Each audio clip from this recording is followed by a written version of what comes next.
All right, should be loading up here momentarily, getting everything started. Just starting all the streams at once, giving them a second to boot up here. And once we're good, then we're good. I think the tube is up. Facebook is up. All right, hey everybody, it's Jason Blaha here. I just thought I would sit down, do a Q&A for you lovely guys and gals, covering the current events topics. Let's let people kind of kick in whatever they want. I'm gonna let you guys pick topics like we've been doing lately. Just gonna run with it and make it happen. But had a really good workout today. We got PRs on stuff, right? Figured I would do one of these early. I'm waiting on some important message and other stuff I may or may not have a little bit of plans this afternoon. So I'm like, let me get a Q&A in now. While I'm waiting on all that info to come in, let's get a good Q&A for everybody. And I may do a second one of these because I have to be up a little while early in the evening for something else that's got to happen. So I may do a second one of these after this. Let's just see how this flows, right? Let's see how this flows. I'm really happy with today's workout, right? Really, really happy with today's workout. I'm hitting PRs on my tricep stuff. Like, so my triceps based upon that are the strongest they've been in years. Like those leg extensions, I got sets of 15 reps. We got sets of 15. So tricep strength is coming along, and that's invariably going to equal more bench strength. Dips are improving, tricep isolation's improving. We got 4 reps with the 315. Like I feel like at the rate I'm going here, and I've got diet really dialed in. I am super full. I've kind of started doing a little bit of protein overfeeding the last few days, and I'm noticing, man, does it make a difference. I'm still keeping carbs, focusing on carbohydrates, but I'm hammering the protein super hard during my feed window while fasted. And it's like, man, the appetite suppression is good. And I felt like doing that for a few reasons. And one, make sure we get the appetite a little under control. Two, because I'm doing a little more volumes and everything on the training days, trying to push the arm volume. So I want to make sure my tendons are really healthy.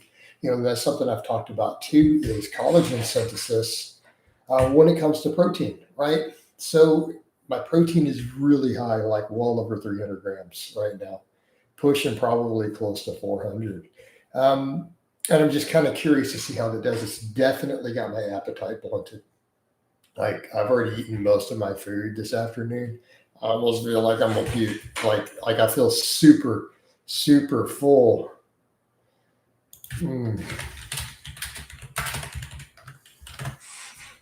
Right? Feeling super full. So that's a good thing though, right? Are those veins legal in the state of Texas? Well, fortunately, we don't have to have a license for these here, right? This is a constitutional carry, and that includes these type of guns too, bro. So we're good to go. So these veins are legal in the state of Texas, but thank you for asking, right? Thank you for asking. Got a bunch of client messages coming through all of a sudden. Like 3 clients messaging me. I'm trying to do a live stream. I got like 3 clients messaging. It's all good though. I do have coaching slots open though, by the way, guys. But yeah, I mean, are the veins legal in Texas? Right? And get your other questions in though, guys. Let's get training questions, get current events questions. I think these veins are legal. I'm carved up now. I've had brown rice stuff. I'm going to switch over to some basmati though for just a little bit for my rice. If I consistently change my deficit deadlift heights, is overuse reduced as much as if I rotate in sumo? Olive, now that is a phenomenal question. That's a phenomenal training question. Let me read his question out again. You guys ready? If I consistently change my deficit deadlift heights, is overuse reduced as much as if I rotate in sumo? Pretty close, like not quite to the same degree as if you're rotating sumo on like a conjugate, but are you going to reduce overuse and those exact angles and joint angles and stuff? I'm going to go with yeah. It's also going to make you just real good at conventional pulling. All right. And I'd like to have periods of time where I do a lot of volume on deficits, and I've done that in the past.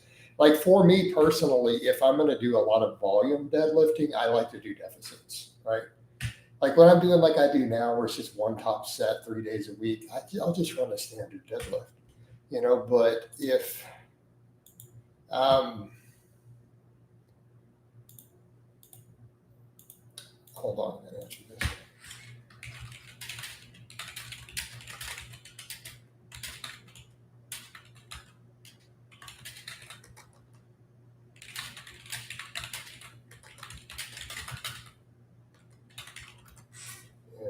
All right, back over to you guys. So I like to do the same thing, but yeah, rotating the deficit heights a little bit can absolutely help you.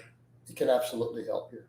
Old PA Sam says, hit that like guys, reach up and ring coach. There you go, ring my bell, baby. Hit that button.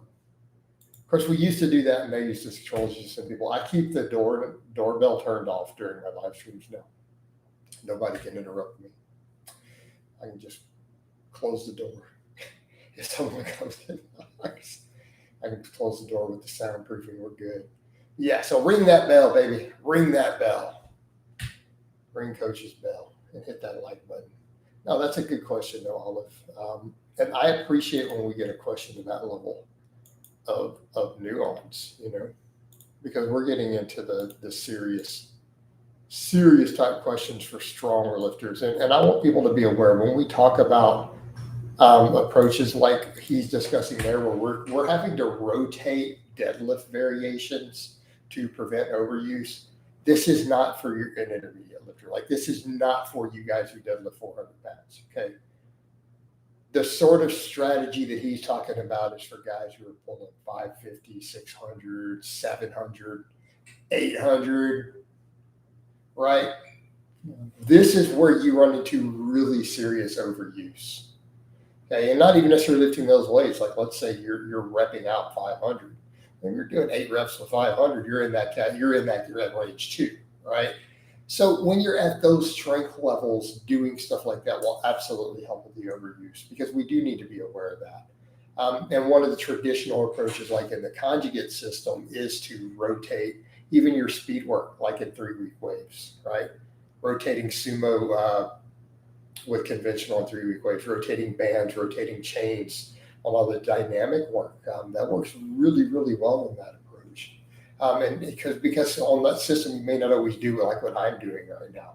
But keep in mind, I have plenty of variation with what I do because I vary stuff a little bit anyways. And I'm doing really low volumes on my primary lifts. We're oftentimes doing only one serious work set. And then even if I do back off bench, I'm doing up to like 15, 16 reps at 225 or something, for pause reps. But, we can rotate those other things. And that's one reason I like even stuff like the dips and the chins, because we can rotate our grips all the time on those a little bit. So if we're doing stuff like that, it's not overuse. And I don't worry about overuse on a reverse high grip. But yeah, what he's talking about when we're talking about stuff like the conjugate system, this is how you train at these levels and you don't get injured, because overuse and bad form, those are your two killers, right? Setting aside weaknesses due to drugs. So assuming drugs are not to blame at all, let's take steroids and things out of the equation. Generally speaking, with your really advanced lifters, your injuries are going to come from overuse or bad form, right? And that includes even with curls, because curls injure tons of guys. Plenty of bicep has had to be repaired by a surgeon due to curls, but it's the same thing, right? Dude's doing excessive volume with cheat curls, excessive volume on a preacher curl with leaning back and cheating on it. That's that stuff also. Machines can cause overuse. We see plenty of that too, because the same thing happens. You get fixed into a groove. All right.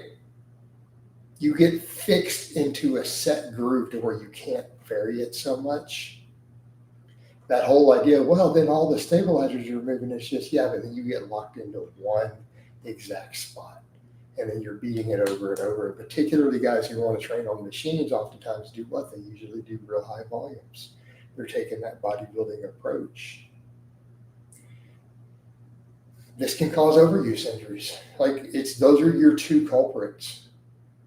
Barring tendon weakness due to specific drug combinations, um, again, excess things to where collagen synthesis is compromised and then muscles are getting bigger than the tendons can keep up. That's a problem. But you set the drugs aside. Those are your real concerns. It is overuse and or bad form. Now the combination is really a problem, right? That's really like a double whammy. I'm not saying you're going to get hurt, but the chances go up, and we do need to be clear on that. Weight room injuries are actually relatively rarer than we like to pretend they are for drug-free guys, right? To be fair, unless you're using horrendous form, and if you're not on any steroids, your actual weight room injury risk is very, very low. You are more likely to get injured on your way to the gym in the car, like in a car accident, than you are to get hurt in the later, just statistically speaking. But horrendous form in the mix or with certain drug combinations. So I mean, while we're on that topic, since no one has asked, I might as well just extrapolate onto those topics. So when we say certain drug combinations, people say, well, what do you mean? Excessive aromatase inhibitors. So having your estrogen too low, right? I felt like it was close today. Like Marcinio, that was not a 4 rep max, but I don't know that I had a fifth, right? Like I felt like I had just a little bit in the tank based on that 4th rep. I'm like, man, that moved pretty quick, but I didn't want to risk it, because it was a good pause. Like I was happy with it. I'm like, okay, the 4th rep, it was a good 1 second pause, drove it up. And I'm like, for just a brief moment in my head, I thought about going for a 5th.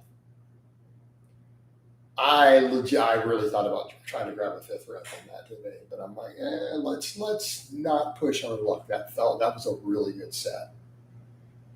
Yeah. There's always next session. Well, we'll see how next session feels. I'm defiant. I mean, look at the tricep work today. I hit tricep PRs. Those extensions, I hit a PR on the first set and I replicated it on the second set. Now, those I didn't have another rep in those. Like the form was breaking down. I was having to almost do a pullover to lock it on that 5th rep. I've never done 15 reps with that weight.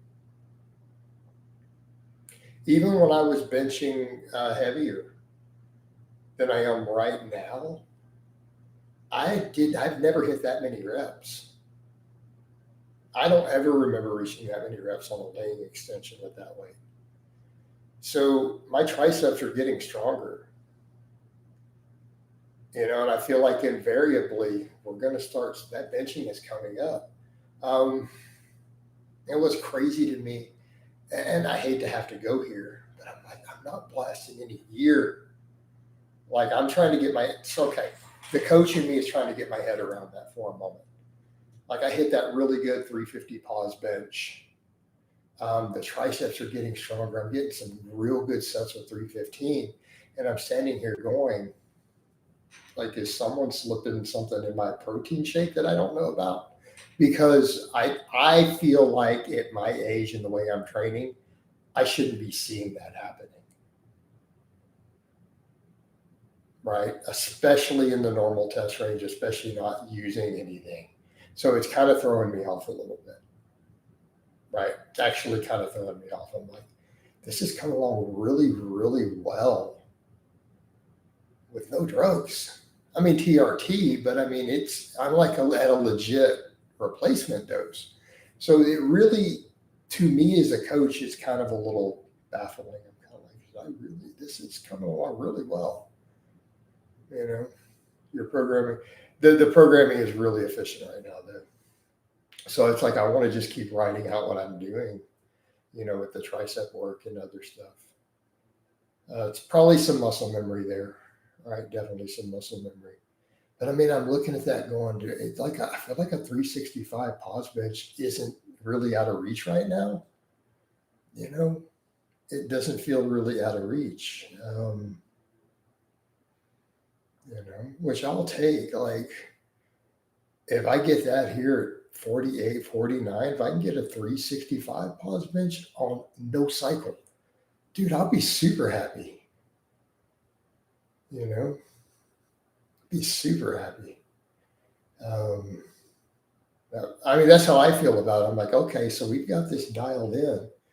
I mean, now my squat's not going to be the same. Let's be realistic, guys. I'm just going to be straight up. I'll never hit a 600 squat without blasting gear. That's just not going to happen. I know my body. Like, it is not doable for me without drugs. And I know that. But, the bench is coming along really well. But, like, I'm just going to be forthright with you guys. Like, me squatting 600. No blasting, no cycle. It's just not going to happen. That's never been within my ability to do. So historically for me, my squat responds the best to gear. Yeah, I mean, but I've done it before. But open and honest, I was on A bumps when I did that. Like, let me just be transparent. I was on Anadrol. So when I hit that 600 before, like, if we're going to just be 100% honest, like, I was on 100 milligrams of Drol every day when I did that. But I also felt terrible. Like, I did not feel good. I did not feel healthy. And in retrospect, I was really too old to be doing that. It's like, that's why we got to stop that. That nonsense has to stop. That has to stop. Do you think the main dangers of all the gear? Well, I mean, Carlos, I haven't done that much. So I know that sounds like a heavy amount, but that's within prescription amounts, by the way. 100 to 150 milligrams of that is prescribed to 50-year-old men, just in case you were unaware. Make sense?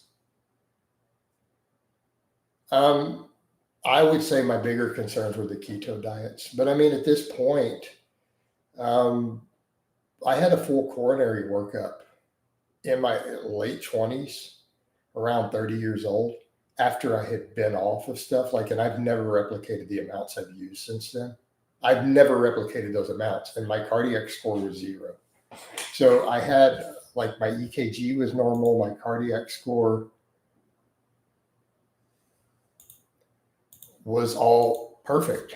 And I've never used those amounts again after my 20s. Does that make sense? Like, that was by far my most aggressive use of stuff. And yeah, I was benching over 400. I was squatting and pulling up into the 600s. But I did have a full coronary workup at around 29 or 30, right at 30, I think. And everything came back clear. So I have to look at that and go, okay, if I'm just really good from now on, I should be okay. But I need to be really good. Really good means no blasting gear, no junk food, keeping my LDL good, keeping my cardio up. That's why I run 3 or 4 days a week, right?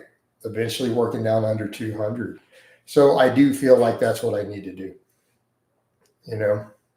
But because I did have the full, and I'm talking a full cardiology workup after I came off of the, moderately heavy amounts, not like what they call abuse today. People need to be clear when I say that. I'm not talking 2 grams.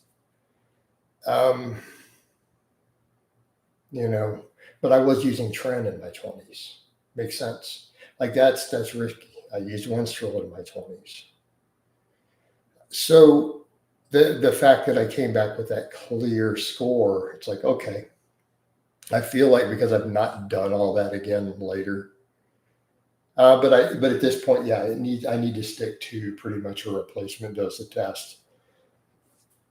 My diet needs to be super clean. No, not a lot of saturated fat. No refined sugars. Like, I need to keep the diet super clean, and I need to keep my cardio up.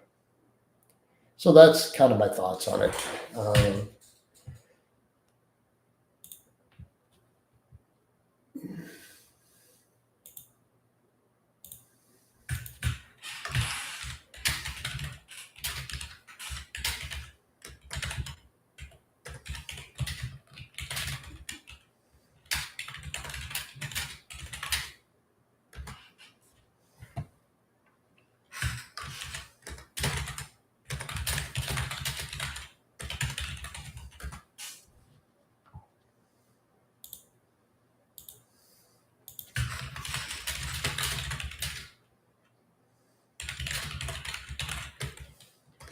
Okay, hold on, guys.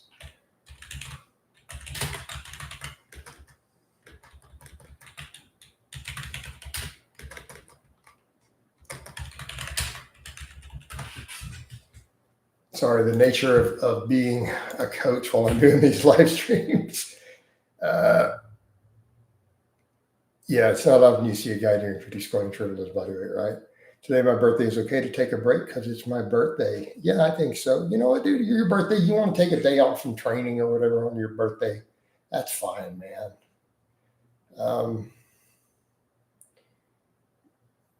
It's okay to have a rest day and start back tomorrow. Thoughts? Yeah, I think that'll be fine, dude. Did Mark Bell, bro? I don't know who Mark Bell. Who is that? I don't know who she is. But considering you saw me rep 500 on the deadlift today, I think we're good.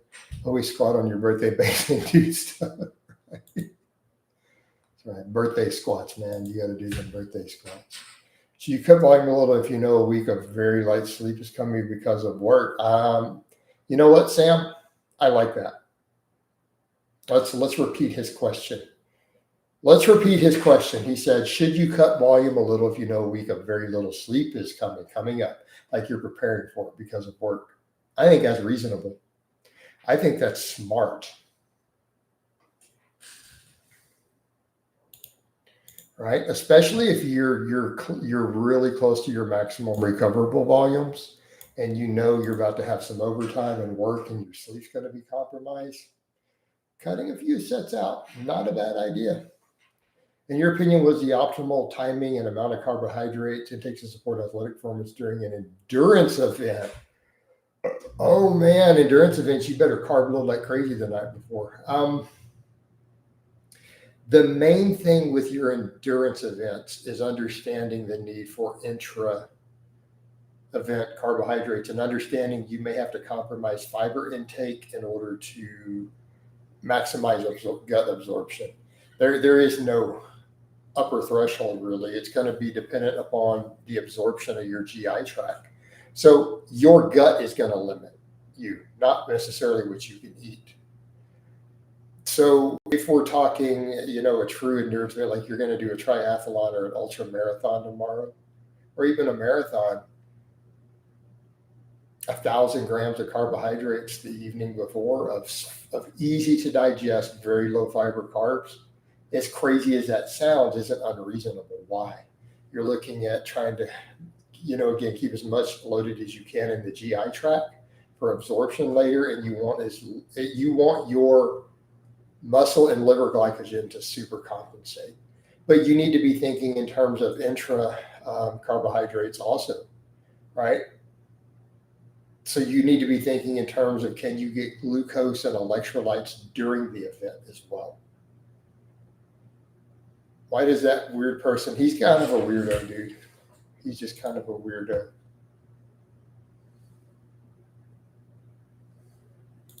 But that's okay. He's harmless.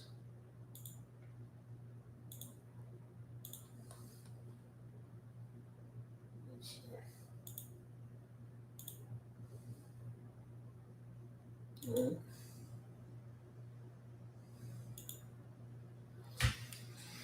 I don't know why he thinks that though. It's just his little thing he does in here, man. It's all good though. Like I said, he's not hurting anybody.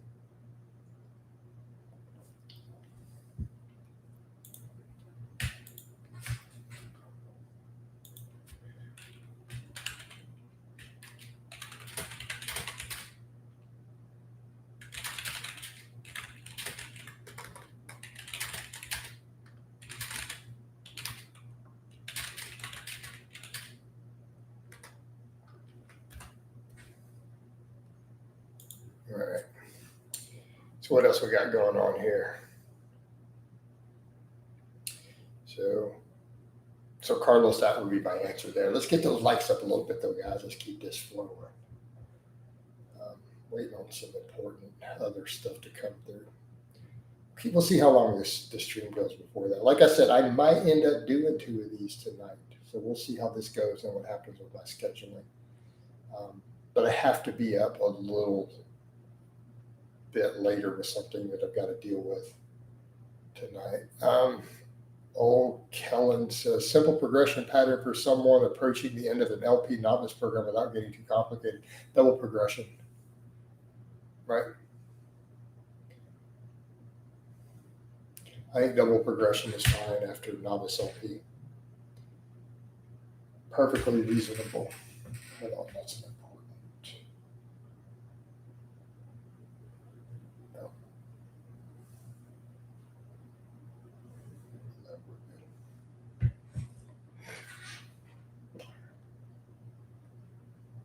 What is the best glycemic index of food for rapid energy requirement after a test? I wouldn't worry about it.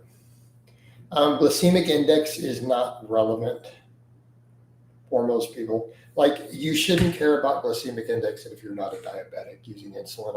I literally would not worry about it. Like, there's no practical application of that word. Outside of diabetes, let me be clear, outside of dealing with insulin dependent diabetics, there is no practical application for the word at all, or for knowledge of its existence. So if you're not a registered dietitian by profession, or you're not a diabetic who uses insulin, you don't need to know that term at all. There's no practical benefit to knowing it. Now, that being said, it doesn't matter. Why do you need rapid glycogen replenishment? Are you doing 2 a days? And even then, like, they need to be really serious 2 a days. So any carbohydrate would be fine. But if it becomes a concern for you, you need to be thinking not necessarily so much of the glycemic index as the chemical nature of the carbohydrate. You need glucose. So fructose is not ideal there. Why? Because your body has to do other stuff with fructose to get it to the muscle tissue. So you need to be worried about glucose-based carbohydrates. Like white rice would be a great choice, right? So again, you're looking at if you're looking at glycogen replenishment in terms of muscle glycogen, anything glucose-based is better. Current thoughts on push press is useful for military combat, MOS potentially, yeah, absolutely. So if you're anyone who's doing any sort of infantry, or not even just infantry, I mean, what if you're someone who has to load munitions? Right? Anyone who's got to load anything up overhead or pick anything up, I think a push press is valuable. So it's not just for military combat, but so if you're going to look at that, some of the best exercises to think about are going to be possible deadlift variations, push presses, weighted pull-ups, right? Do weighted pull-ups. Definitely up there. Because if you've got to climb up anything, or you got to drop down a rope, or go up a rope, weighted pull-ups, weighted dips, push presses, all good stuff, right? All good stuff. Right? Because you need to be strong in those positions. But I think the push press, because you also have to think of anything that's going to carry over to combat. Right? So anything someone would do in combat sports. So that could include things like cleans and push presses. Right? What if you have to get into hand-to-hand? I mean, God forbid you're in a situation, in the infantry where you have to get into hand. That's not a good situation to be in. Things have gotten real bad. Right? But God forbid you find yourself in that situation and you are in actual hand-to-hand. Anything that helps combat athletes train. So push presses, cleans, all that stuff could be valuable there. I hope you don't find yourself in that situation out there. But if you do, by all means, better to be prepared. Right? How much fluid should an athlete drink during a workout? There's no set amount. It would depend on how much you're sweating, hydration status. You don't need a whole lot. I just drink black coffee during my workouts, man. I drink a pot of coffee for me, and I have some pretty intense workouts. But sometimes I only have, even before a 5 mile run, sometimes I only have one big mug of coffee, and that's all my fluid, and then I go do a 5 mile run or whatever, and that's fine. I'm also not trying to poop my brains out in the middle of a run.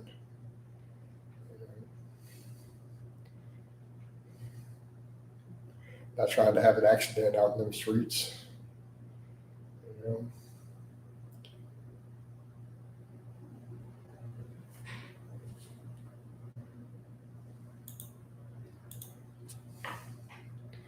Okay, kapow! Prince, you're out of here. You know better. I've warned you guys about too much personal stuff. You get into stuff like that, we're out.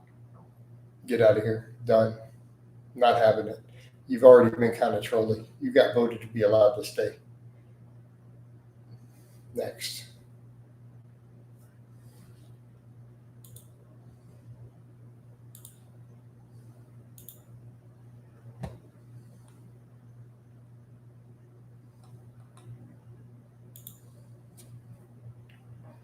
Coach not having it.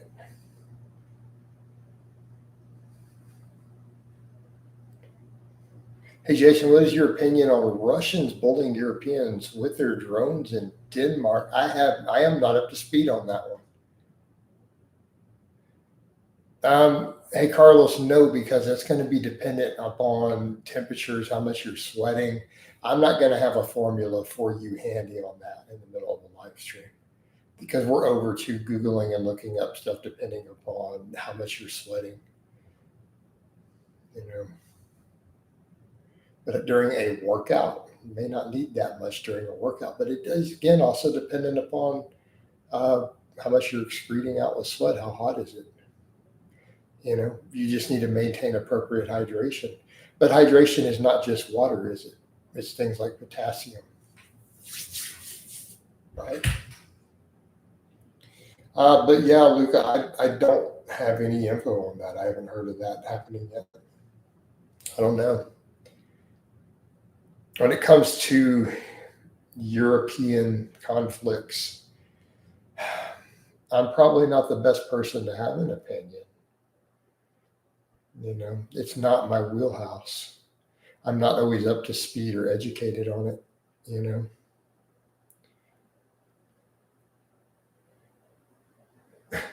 Batman, aka dude, you're ridiculous. But I'm letting you stay because you're at least an entertaining troll.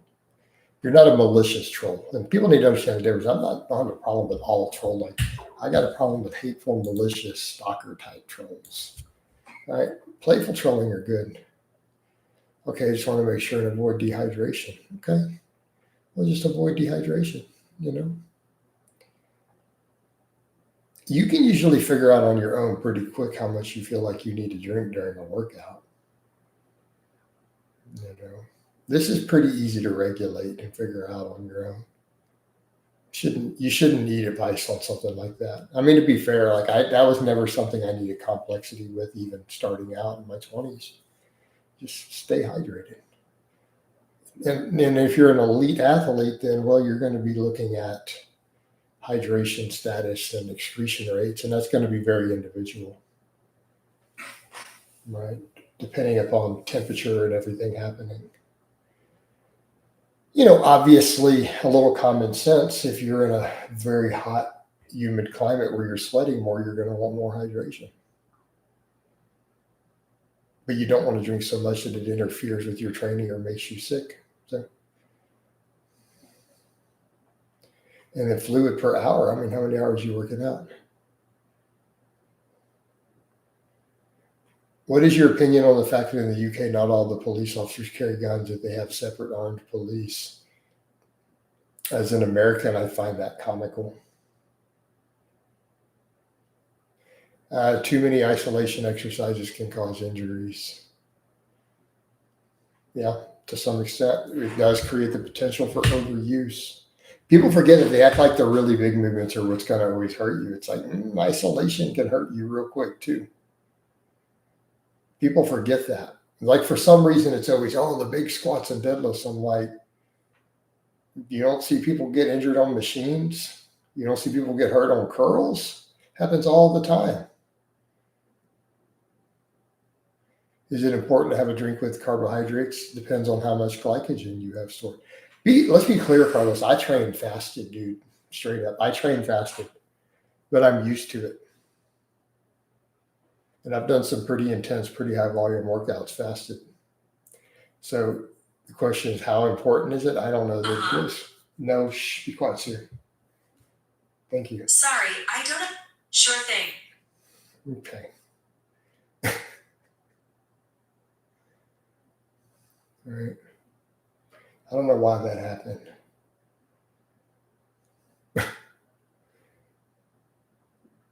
Weird.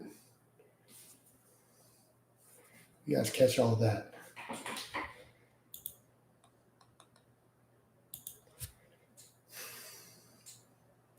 Yep, valid point there, Scott. Yeah, we already did a kapow. We got rid of the kapow already. I'm letting the playful troll stay, unless my whole audience votes for a kapow, but I'm not going to put it up to vote.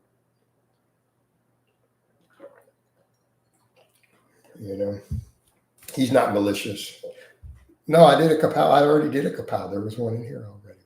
We done threw him out. I think we voted on him the other day, and you guys gave him another chance, but he ran out of chances. Is what you show on your page pretty much. I mean, do I occasionally have some protein or something that's not on there? Yes. Like, will I every now and then have a half a chicken breast or a protein shake or something at the end that's not on there? Sure. Do I eat a bunch of carbs or fat that are not on there? No. The fact is, Jason Corinna's page already sees fit. Yep. Evening, Coach. How you doing, Lars? Like I said, this could get interrupted with no, right? With no warning, by the way, but I may do a second one of these later if that happens. I voted to Kapaham yesterday, but I lost in a free, fair election. You did, but he overstepped his boundaries. Do you cook all your own food? Yes. We had that whole conversation in the coffee chat. We had this whole conversation about cooking. I am actually known for my cooking skills in my social circles. Oh, the Bruce guy or whatever earlier. Someone explained what the kapow is as a reference. It's banning somebody. When I ban someone from the stream, it's a kapow. And it's like the judge's gavel hitting the table.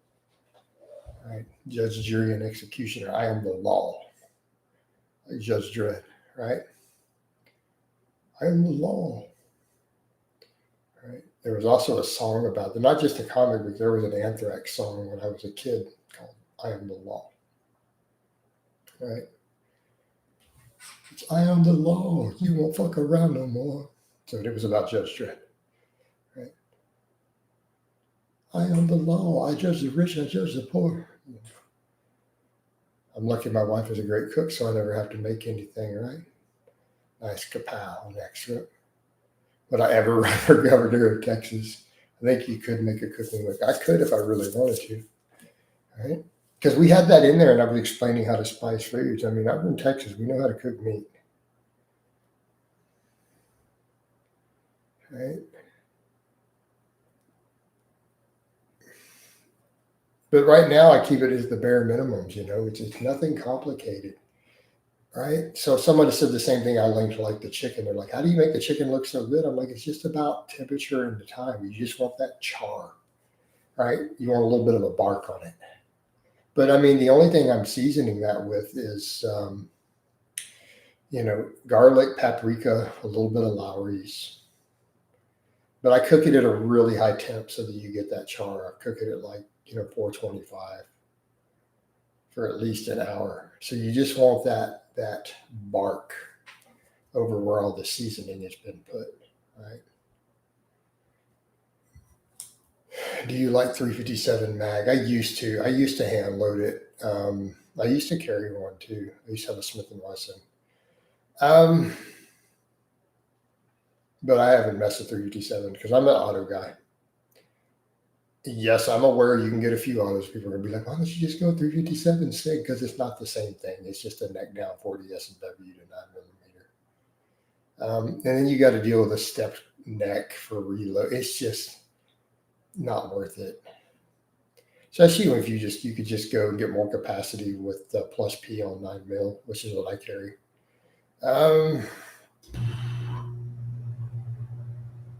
Yeah.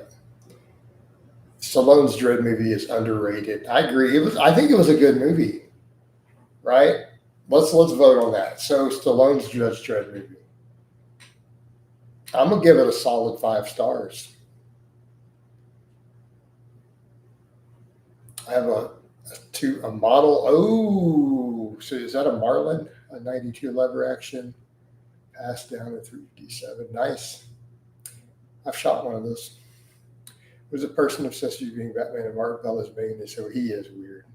But he's a playful troll. Like he's not malicious, and that's okay. All right, that's the main thing. He is a non-malicious troll. So we can have that. That's all right. He's not hurting anybody. I might sneeze. Hold on. I just put a new air filter in yesterday in the air conditioner. Come on.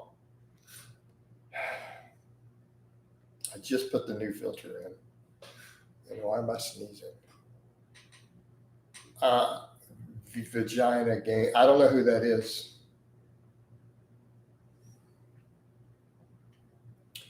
30 milligrams of test every day. 5 units ACH. That's relatively mild. That's on the mild end. I don't know who that is though, Marco.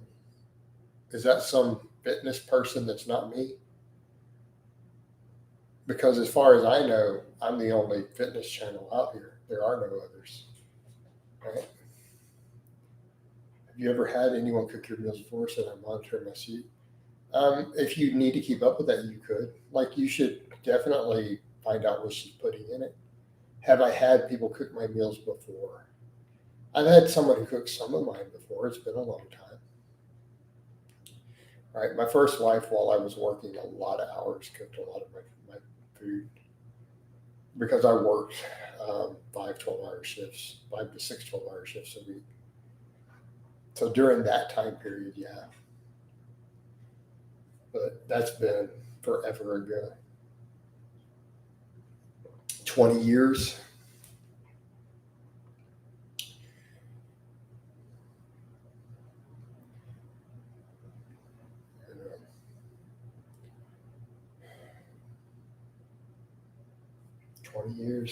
She did a lot of chicken and rice for me.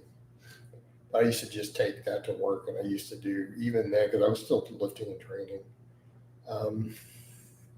Like I would take a lot of peanut butter, natural peanut butter and yogurt to work.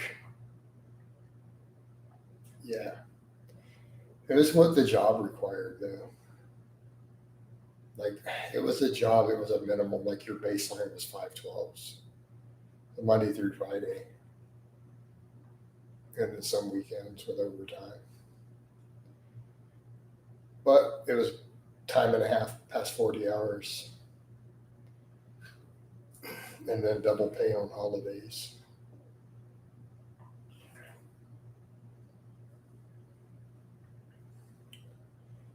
I worked in the natural gas industry.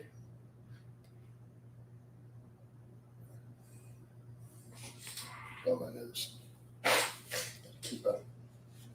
Thing here. I can't believe I'm sneezing. I don't know why. Everything's good. I just put a new filter in the AC. Should be good. Oh well. Just started.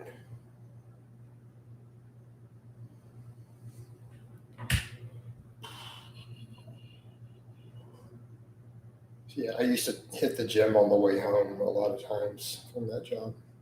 Just try to get a quick 30-minute session in.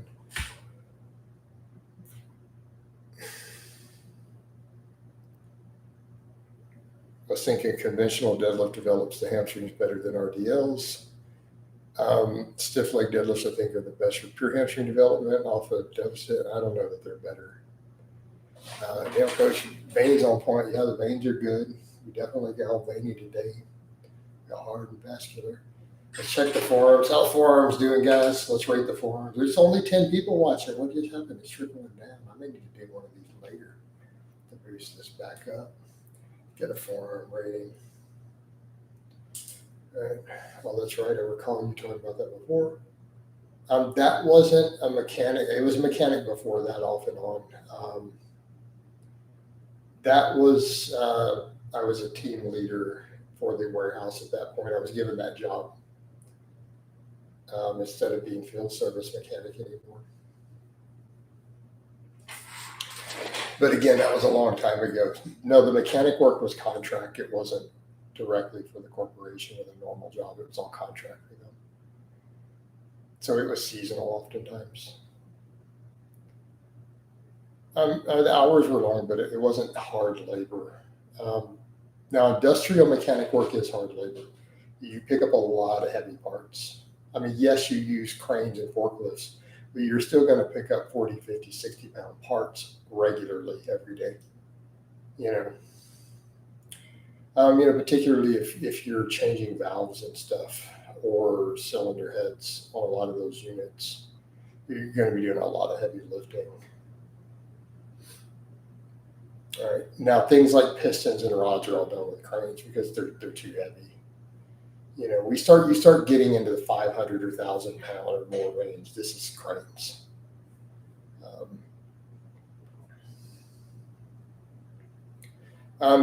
No, they train you in-house. So the companies train you.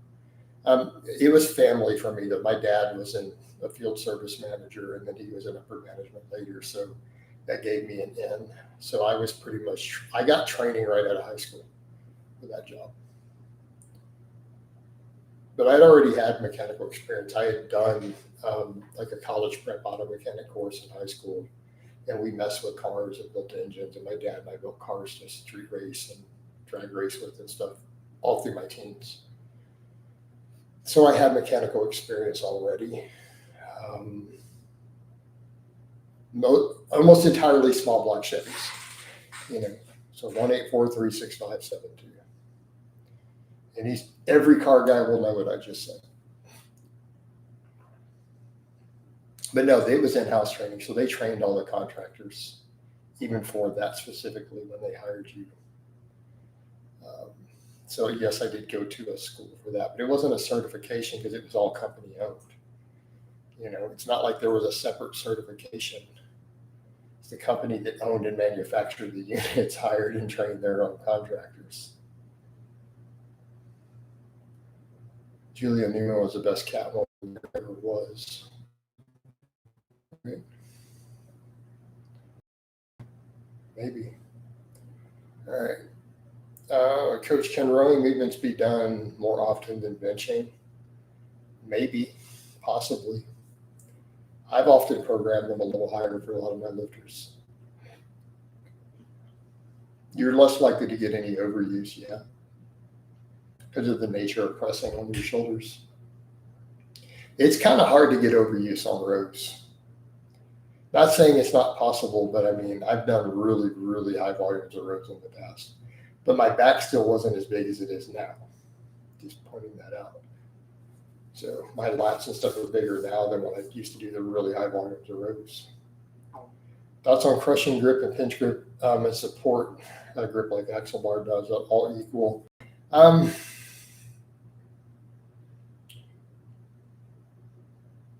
Potentially. Keep in mind those are different grips. And as much as pinch grip can be useful, a crushing grip is still going to carry over better to your deadlift. Axle bar does really well for deadlift.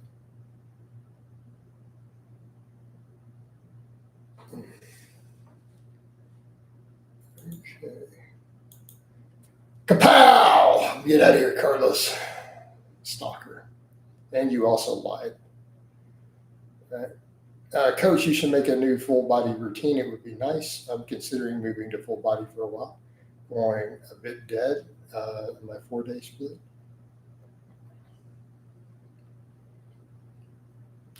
I could totally prove that wrong, but I don't care. My personal life stays off the internet. So the guy knows he was lying. So your 4 years of experience, what grows from your years of experience, what grows the upper back more in terms of thickness? Dumbbell rows or barbells? I'm doing the Holy Trinity, and I find, what do you mean OA dumbbell rows? Could you tell me what you mean by OA? It's not clicking in my head what this stands for. What your OA is standing for. One arm. Okay, thank you. Gotcha. It just didn't click for me. So I've never seen anyone write it that way. We just call it one arm. We could debate that. I still feel a barbell may be better. Right? Advice for a younger guy who lacks initiative because he doesn't think he's capable of pure failure. I have no advice for him. So stop being a bitch. That's my only advice. Next. Most people say SA for single arm. That's why, right? Yeah, the OA threw me off. What?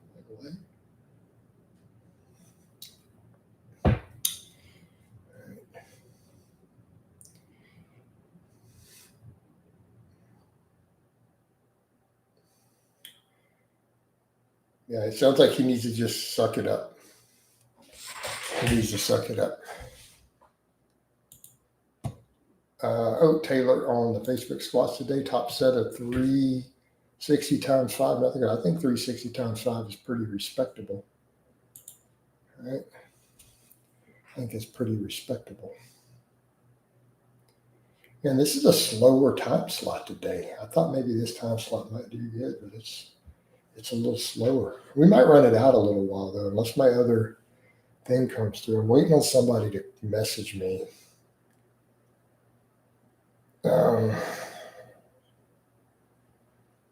But if they don't, then I may just run this out instead of a second one.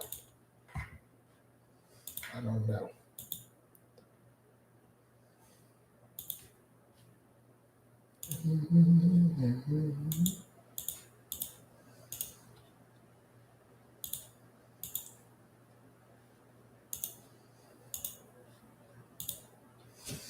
Coach, you ever been peer pressure in doing something not ideal, like lifting weights you know are out of your range, or drinking using? Hey, Tychus. Everybody's experienced the latter. I would be seriously shocked. I would be genuinely surprised if someone told me they've never experienced the latter at any point in their life. That would actually be very difficult for me to imagine. I mean, I suppose it's possible, right? And I think even when you're a noob at a gym, everyone deals with that first one. That's happened. Sure, that happened plenty when I was starting out. It's like, come on, you can do more, all the meatheads. Not in a really, really, really, really long time, not in over 20 years. But as far as the other thing goes, I think that I've never heard of anybody who's never had peer pressure to drink or use recreational drugs at some point in their youth. I assume that's pretty standard around the world, that everyone deals with that in their youth at some point, right? For a full body routine, would you do bench one day, incline day 2, fly? No, I don't. Do you see any of my clients do that on full body? So I would ask you, Lars, as someone who looks at my content, do you think I would ever recommend that as a program?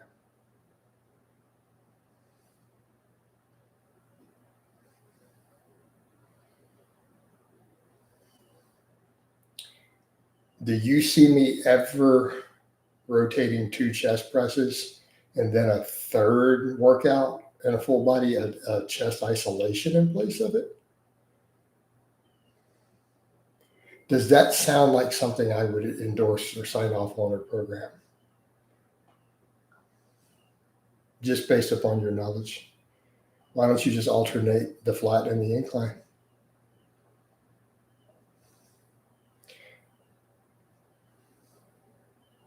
So if you need to alternate a chest movement, why couldn't you just do flat and then incline on an AB?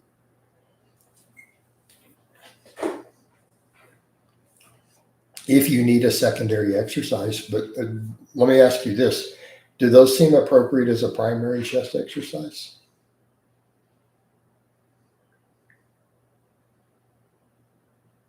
Starting with a fly? Okay. So if that doesn't seem ideal to start with an isolation, instead of saying, hey, do I need an isolation as a secondary because I need the volume? Well, it doesn't make a lot of sense to me. Even isolation should be limited to, a weak link. Like if you have a muscle that is simply not getting enough stimulus for you personally from your big movements, by all means, if you need to isolate it afterwards, that could make sense. But to lead with a chest, to lead with a fly, doesn't make a lot of sense to me personally as a coach. Could you alternate a bench and a dip, a bench and an incline, so on? Sure. Coach, been doing incline bench again, but my scapula feels awkward. I feel like my right scapula is out of place, like unstable thoughts on back tightness. You might not be stacked in a good way. You might need to adjust the incline angle for yourself on that one. It might not be ideal. All right.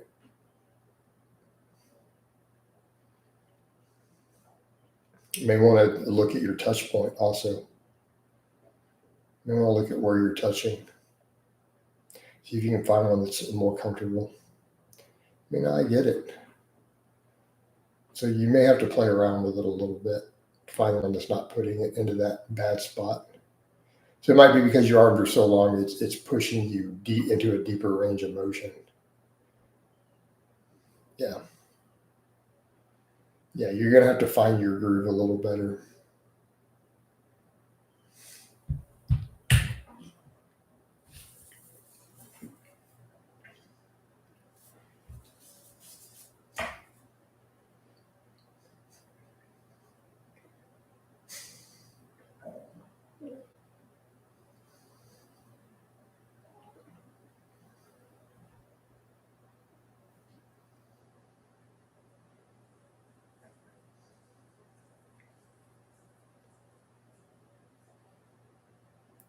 Is a 465 squat elite for a natural weight under 200? Probably not, unless you got to look at the age class. So, compassion, why don't you go look it up?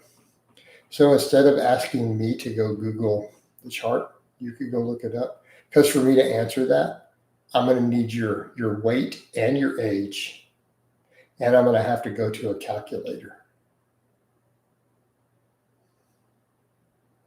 So you could just go to the USPA's classification chart yourself. Because that's what you're asking. You're asking me to go to a website and plug it in and see where it lands. Right? These are very clearly defined numbers. 185 and 27. So where do they have it classified? Like, because I don't know. I don't have that memorized. So you could go to the USPA's classifications and see where it lands for your weight class. So 185, you need to water cut to the 181, or you could just walk in the 198. So you'll have to do it in the open because of your age. Am I impressed? It's hard to impress me. Do I think it's respectable? Yes. Impressing me is hard. No, I don't want to do a day of eating. So people say, well, we don't need the video. We just need to see the food, right? I post the food every day. Coaches of 405 times 10s. Like, why are we counting high reps and trying to figure out respectable? What's your max?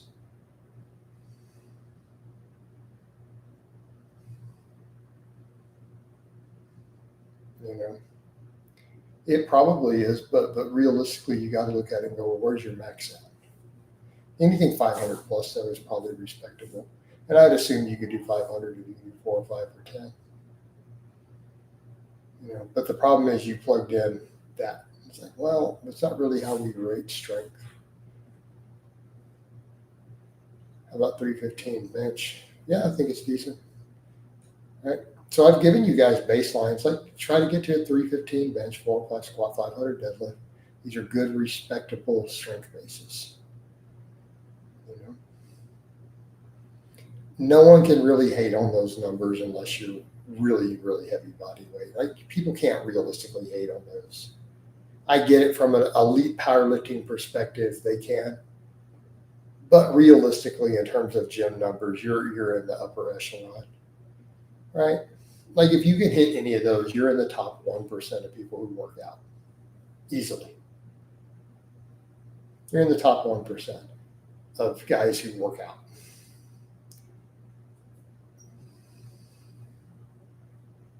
Well, we don't need qualifiers like how long of training because respectable means have you put in time. So if you're hitting certain numbers in a shorter time frame, all it says is that you have genetics. So is being born genetically gifted respectable in terms of training work?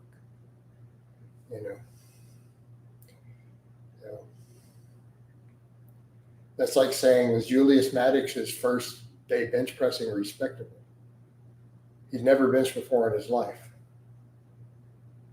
So without me telling you how much he benched starting out his first day in work lifting actual weights, would you consider someone's lifting respectable who's never bench pressed before or lifted with a barbell, irrespective of what it was? Keep in mind, he's a current world record holder. So that's the way to look at that too, from that perspective.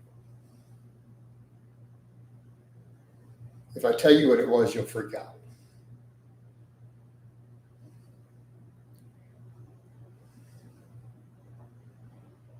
Because what's worse in terms of injuries, a supraspinatus tear or a whole quad tear? Probably that quad is going to be worse. That's going to affect you way more. All right.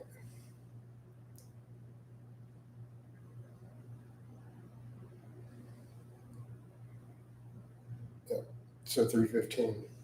Yeah, so we're back over to, if we can hit those numbers, you're in the top 1% of people who work out. So definitely, it's going to be respectable.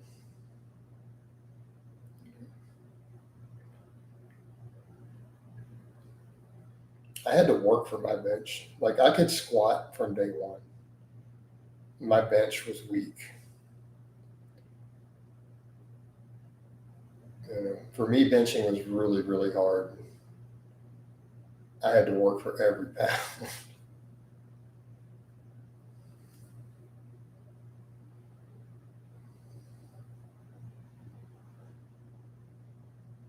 Let me put into how imbalanced it was. The first time I hit a 4-plate squat, I could only bench 2 plates for a few reps. I could maybe do 2 or 3 reps of 225. The first time I hit a 405 squat.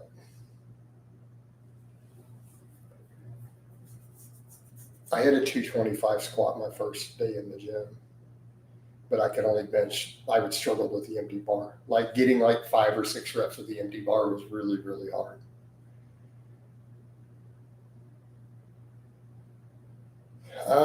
Would you prefer for bench accessories if recovering a lower back? Well, why would I do those if I'm recovered? That's not why you do those. Right? That's not why you do those lifts.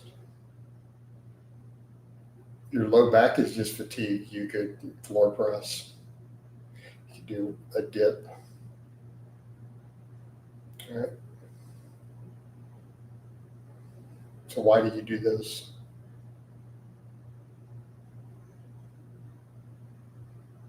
I'm gonna let you tell me what their purpose is. That is not their purpose.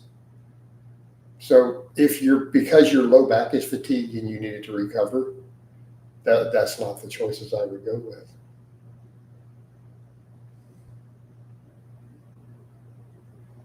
Those are very niche exercises.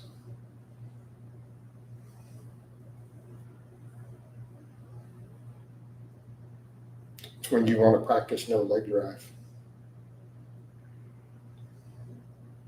When you want to get faster off the chest with no leg drive. Right.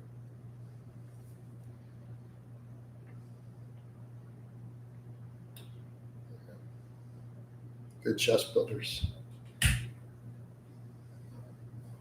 But if you're really thick, a floor press could do the same thing. If you're too thick, it won't, because then the bar touches your chest. There's dudes big enough that happens. There are dudes out there big enough that the floor press touches their chest without their arms touching the floor. Mine stops about an inch from my chest. You know.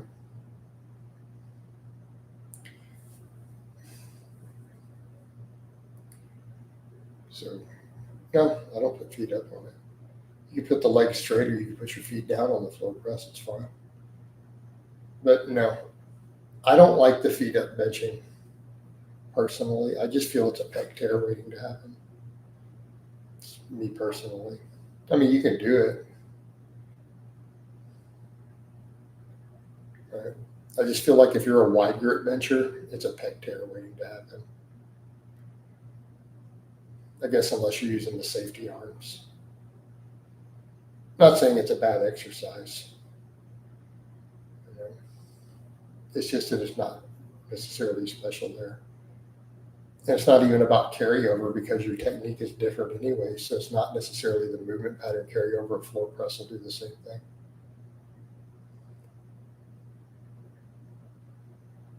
So again, it's just a preference. Just a preference for me as a coach.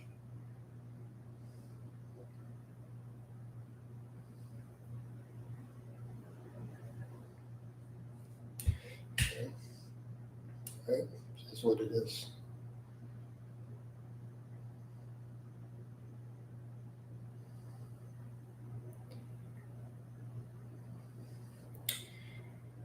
You know. So yeah. I feel the floor press may be safer in that case. Less chest of effect, mainly because you're putting an extra deeper stretch than normal and the ability to unstabilize with your feet up. You know, wide grip, deeper stretch at the bottom. If it gets unstable, see what I mean? We're over to straining a pec or a shoulder or tearing a pec. Yeah. It happens.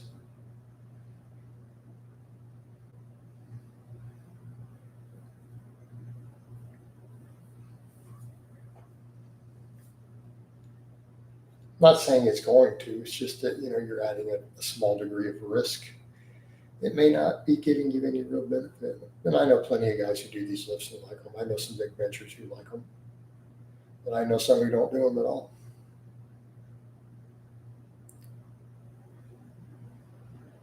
Right? I know at least one crazy elite bencher, masters bencher, doesn't do any of that.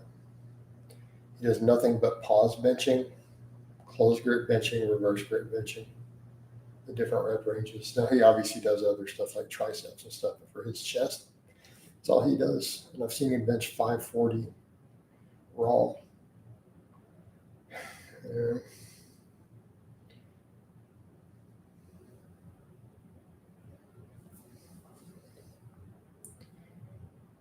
You know, numbers most of us can only dream of.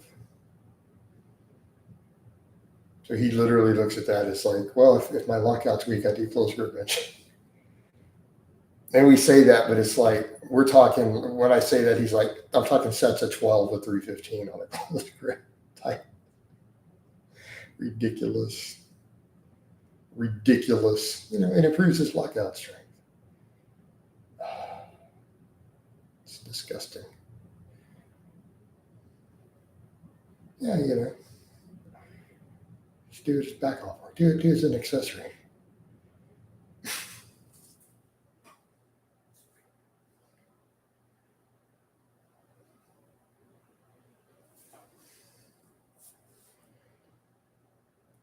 Right. Astrograph squats are extremely hard. They can be. Yeah, they're going to be more difficult. Man, they build quads and glutes, so they're a great hypertrophy tool. Right? They're a great tool for getting bigger. If you could do them. Not everyone is really built to do them, though. What are your thoughts on people's bench stronger than their squat? What do you think my thoughts are? It's ridiculous.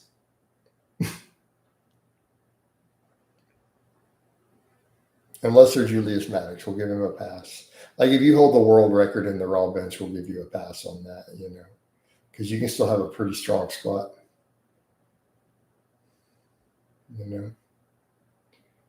Right? Because I think Maddox still squats like 600 pounds. But, he benches 780 or whatever his world record is. It's not like he's weak on the squat, He's just not at that tier.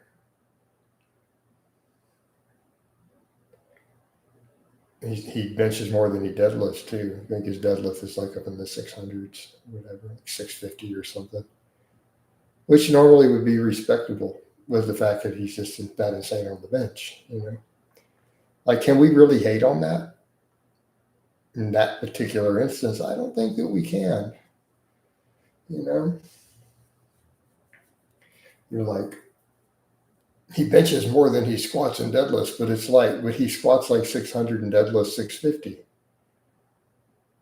So it's like, can we really clown on that? They're like, but he benches almost 800 raw with a close grip. Like, he doesn't even wide grip it.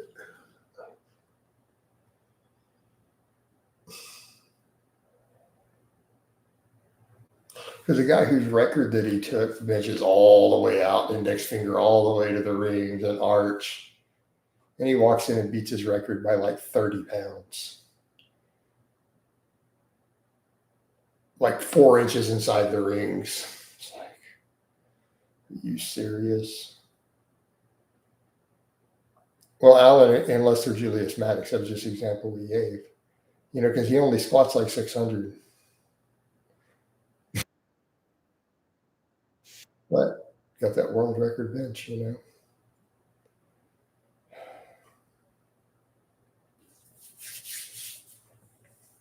What you gonna do?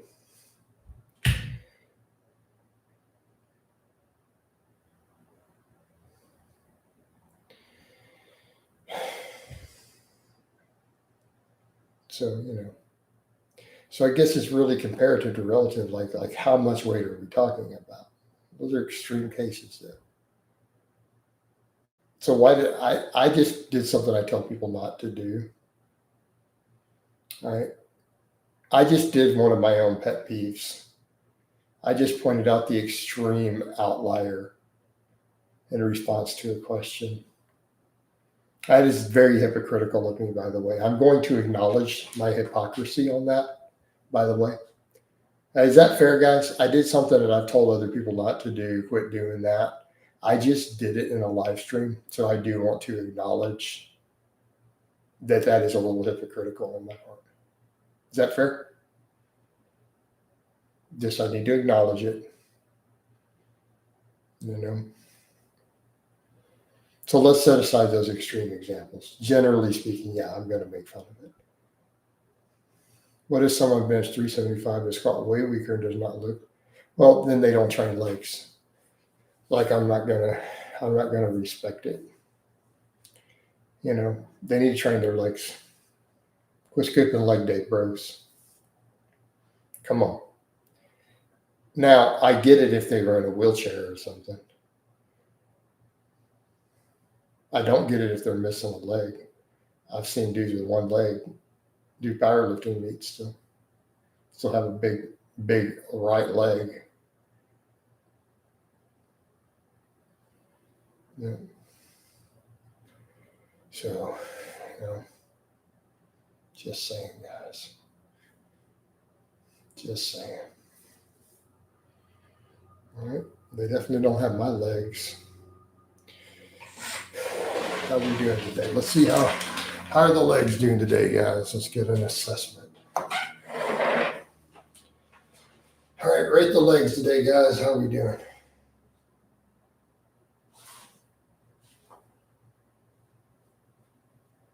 I guess I should flex the quad.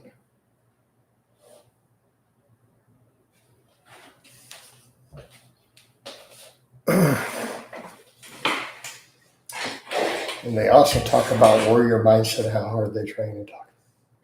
Training's not that hard. I deadlift 3 days a week. I run barefoot. It's not that hard. It's just training, guys.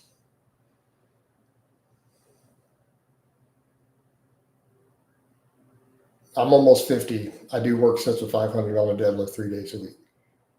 I run barefoot in between. It's not hard. It's just working out. It's really not that big of a deal. Or your mindset.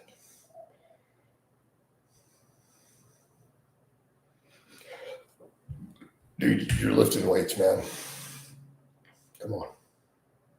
And they're not even squatting, so I don't know what they think they're doing.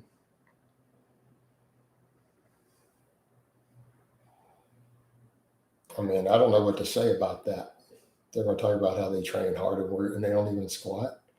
Like, it's just lifting even if you do, but come on. Like, they just sound like a pussy. Sound like they're overcompensating a little bit. It's just working out, dudes. Just get it done. It's not a big deal.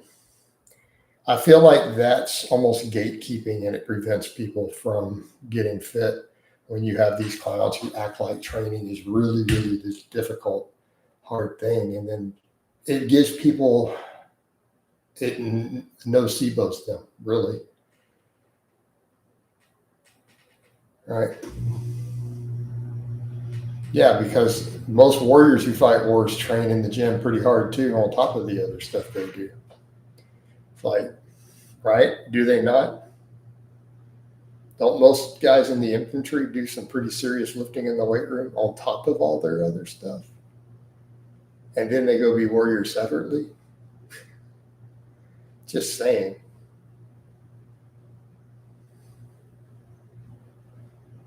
Right? Because they need to be strong and fit to do what they do. So it's just another tool in their toolbox.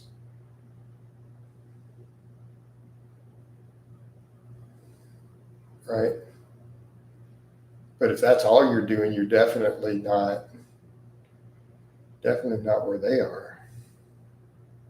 Okay, maybe you're a tier closer if you do a combat sport. Okay, all right, let's say you do BJJ or something and you lift weights. Okay, that's a little closer, right? That's at least they're somewhat of a warrior mindset. They're engaging in a combat sport, martial prowess and skill involved. They're at least fighting. Okay, I'll give them that to some degree. It's still not at the level of someone who's fighting wars though yet. They're still not at that tier. But it's another step in that direction. It's just lifting weights, calling it a warrior mindset. It's like, dude, you're working out. Man, I'm in a place of zen when I lift. Like, I don't even see how it's like, oh, I'm going to war. Like, dude, I'm in a zen place. I'm chill when I lift. What are you talking about?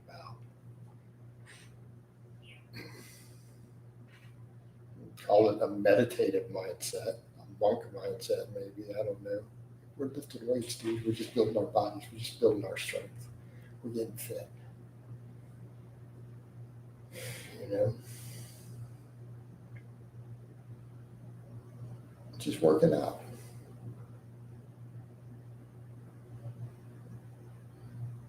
And the more you perceive it that way, the easier it gets. Right?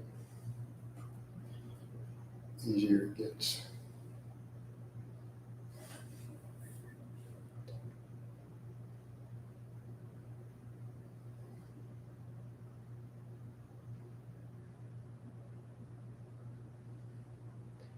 Michael Hearn, does he talk about a warrior mindset? Come on, Mike.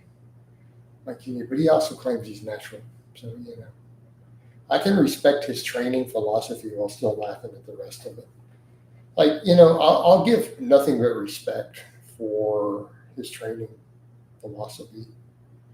and his longevity, but the rest of it's nonsense.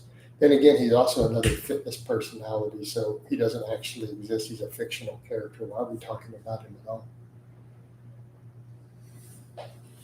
I forgot to check Facebook for a while. Oh man, I didn't even see that. Hey Anthony, I appreciate the stars on Facebook. I've been over here doing this other stuff and we got a stars donation. Appreciate that, bro. We didn't get any donations in here today. We had an hour and 20 minutes. We didn't get any supers. The only one I got was on Facebook, but it's all good. They all add up. No one else has commented but compassion for the last 10 minutes.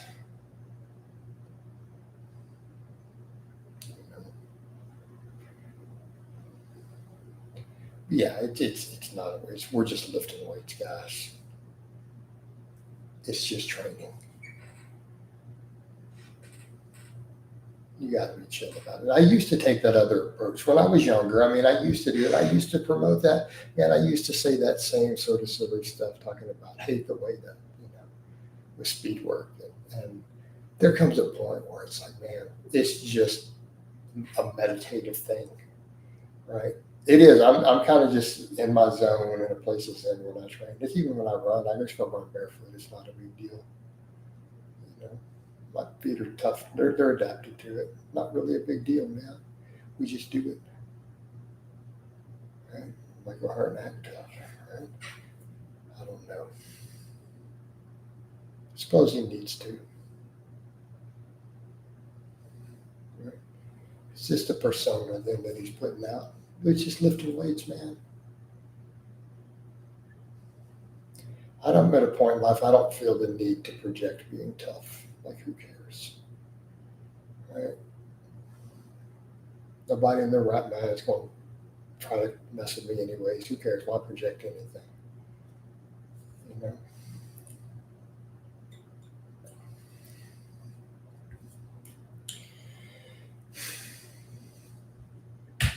Everybody knows I'm strapped.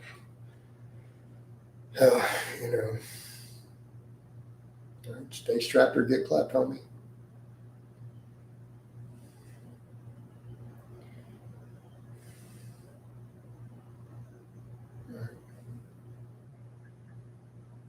Hope you're doing better today. I'm doing really good, Raymond. I'm good, man. How about you, brother? You okay? Hope you're doing good. I hope you're doing good too. Yeah, I had a lot going. Like, I had seen a lot of stuff this weekend, but I'm double downing on my anti-alcohol stance. I've seen some new horrific stuff as a result of drinking, and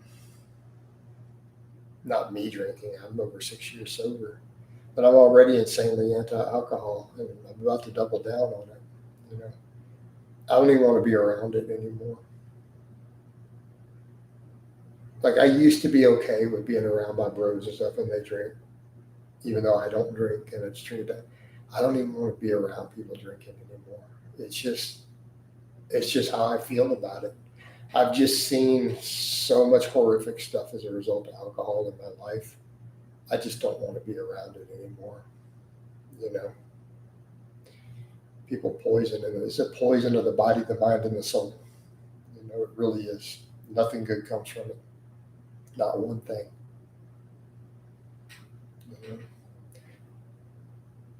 We would all be better off if it just didn't exist. I saw someone doing 50-pound dumbbell incline curls for 12 reps. That's pretty solid. I've seen more, but that is very respectable.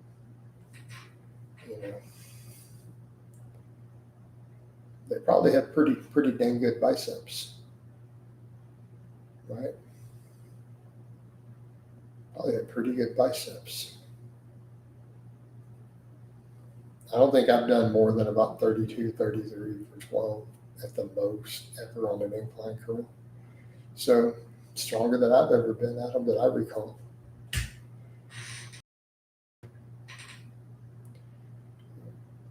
Yeah. So it's pretty solid.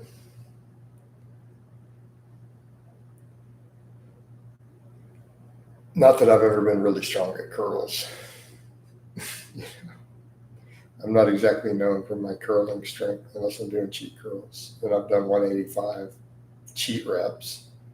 But even today, strict curls, dude, I do 15 with 65-pound barbell. And that's all I can do. I'm doing strict, full range of motion.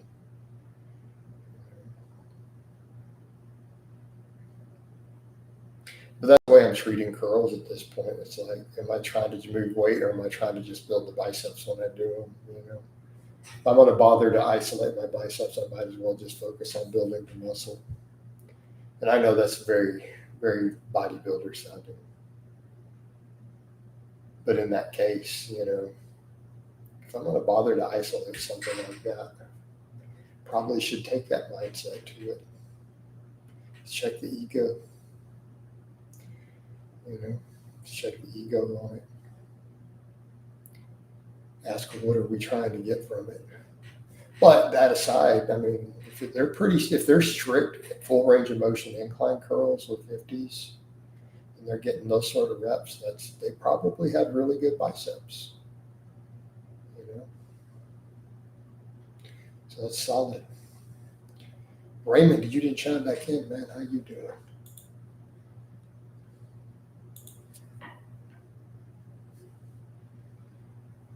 This has been a slow stream.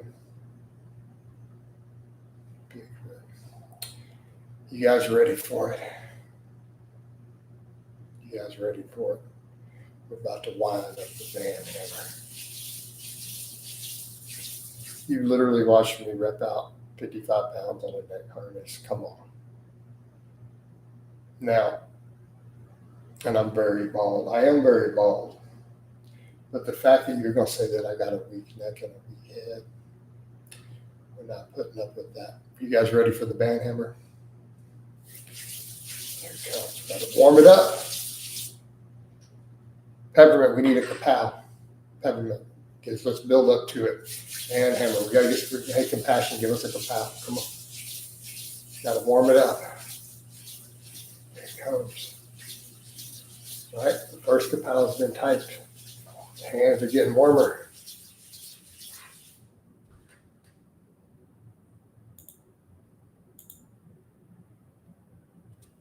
Kapow! Band hammer done. We have a small audience right now, Peppermint, so there's not a lot happening. That might have turned my mic down. Let me check it. I bet you it did. It did. It made my mic turn volume down. It was like, what are you doing? Popping off rounds in here. Mike wasn't happy. So, why did you do that? I said, I don't know. I don't know. But we got rid of him. This has been a slow afternoon stream. I thought because I started early, it would do really well. You know what I might do, guys? Here's what I'm thinking. I'm thinking I could run this a little later. So one of the guys, I had to ban the guy earlier who we voted to keep. He crossed the line again today, so I got rid of him. I'll tell you what I'm going to do, guys. I'm going to refill my water.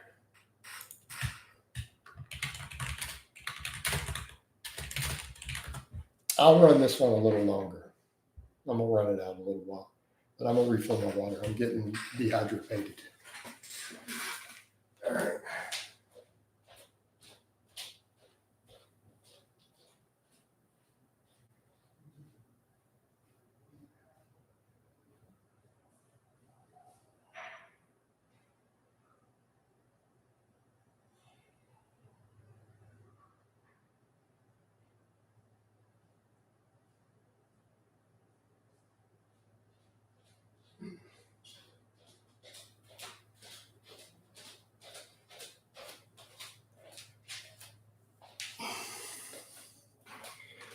Yep, we got to get some hydration here. Get a little water, get a little potassium, right?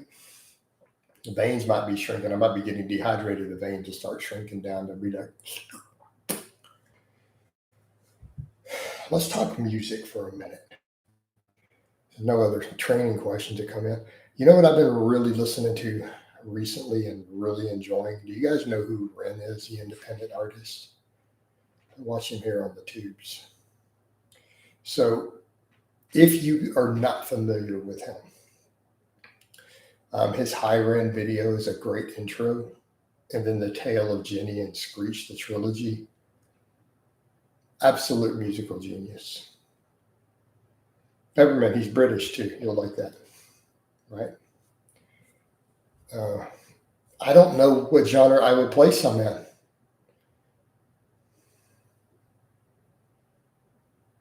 He's so unique. I mean, there's elements of reggae, rap, folk music.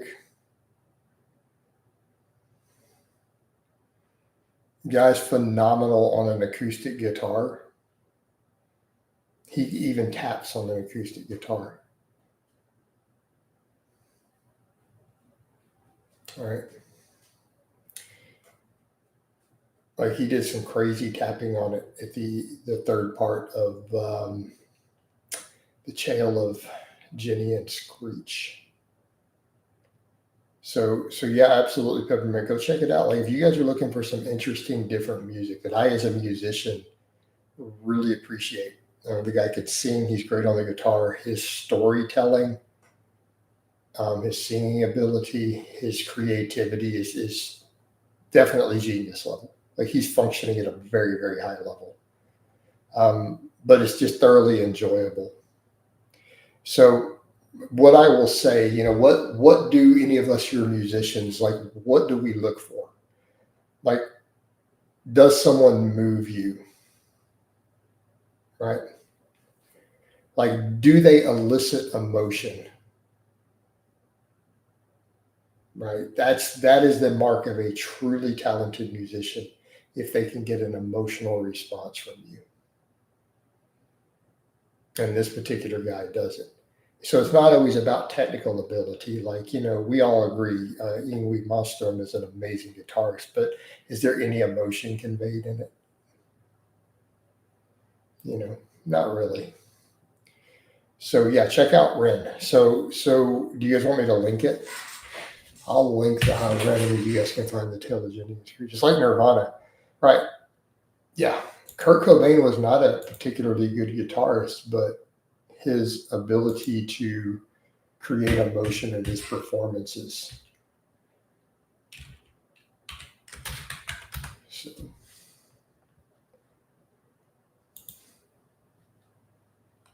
let me grab High Ren. So this is a great intro to his work.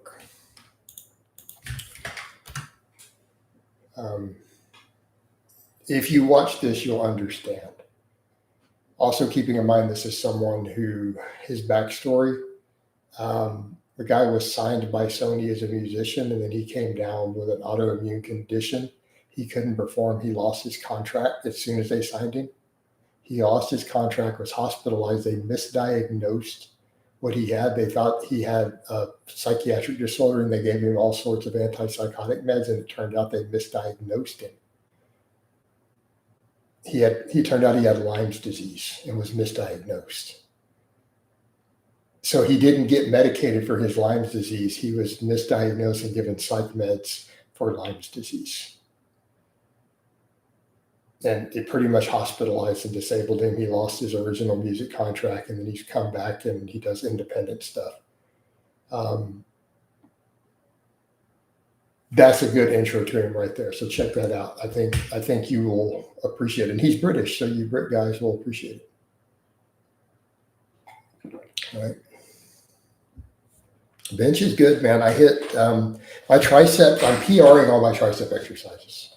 So I got 315 for 4 pause reps, and it felt like I had a little bit in the tank for my best set today. So that went pretty good. I PR'd all my tricep work. Like, I've never hit that many reps with that much weight on my extensions.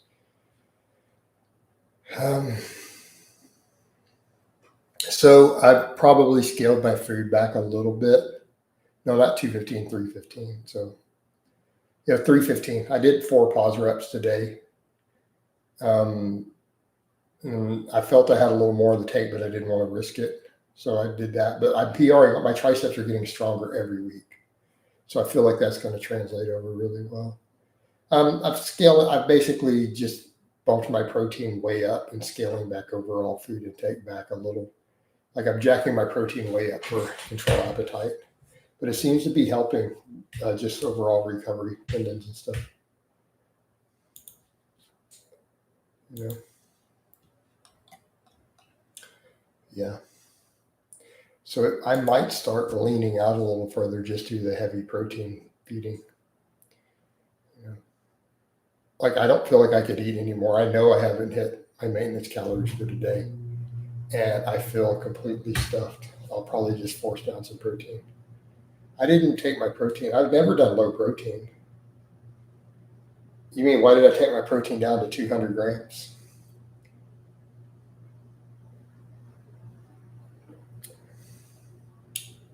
I don't use percentages really at all like that, Taylor. Because you ever listen to typo negative? Ding, ding, ding, ding, ding, ding, ding, ding, ding, ding, ding, ding. Talking about like black number one.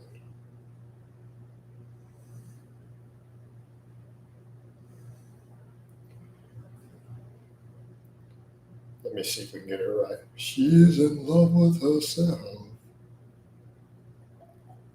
She likes the dog. Talking about that typo negative.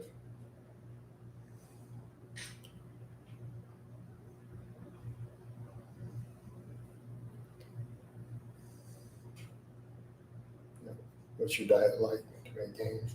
Chicken and rice, avocados. Today it's just been brown rice. I'm going to switch over to basmati for a bit. I feel like the brown rice kind of hit my gut a little hard lately for some reason. So today it's pretty much just been brown rice, broccoli, chicken breast, Greek yogurt, whey protein, a little bit of honey, pretty much today. I'm out of peppers and stuff, so I have about to have a bunch more. No, I season. Have you not seen my food? Have you not seen my meat? Dude, I'm from Texas. Come on. Do you not look at the bark on my chicken breast that I cook in the pictures? I buy frozen broccoli and I put them in the rice in the Instapot. Like I use a variety of seasonings, but I'm big on my paprika. Like paprika is my secret to making delicious meat, and I'm well known in all my circles for my barbecuing and meat cooking skills. But I'm keeping it simple, like because I want it simple. I'm super simple right now, so it's pretty plain. But I mean, this is like that's 6 pounds of chicken, 6.5 pounds I did a couple days ago. All right. That's just I oven bake it. So you want a little bit of bark. You want that little bit of char on the spiced areas because I do a dry rub. If more protein is better, what promoted you to lower it? Well, no, it's not more better. Hey, Cal, I have very long, detailed videos on protein intake and different reasons for how much we need for muscle growth, protein overfeeding, why you might want to do it. Because I wasn't trying to protein overfeed. I don't put any oil on I don't ever add oil to my meats. Those are cooked in the oven. So those are done at 425, 60 to 90 minutes. I do it until I get that char. Like, yeah, I want it. I need that bark on it. Like, that's the key.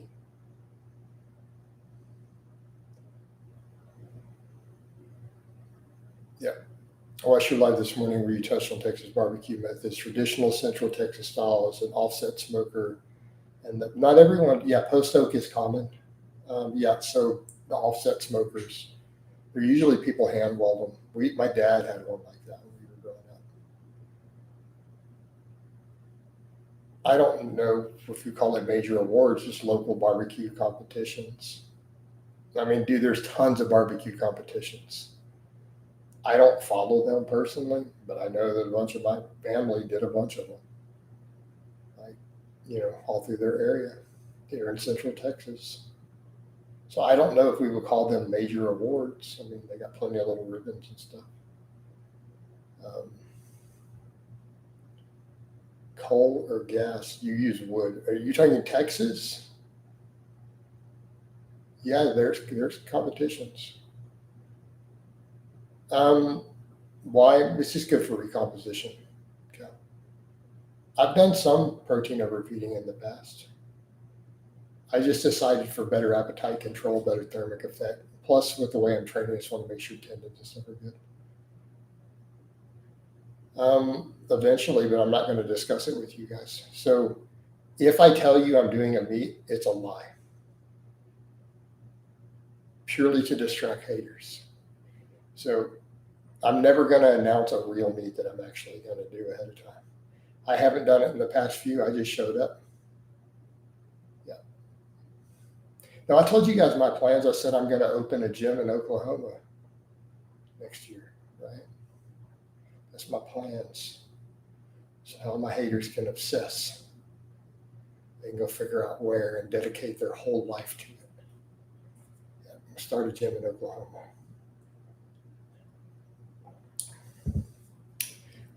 Well, Larry, because venues that people suspect I'm doing, they make bomb threats and terroristic threats towards them and harass the venues. So how about if I don't?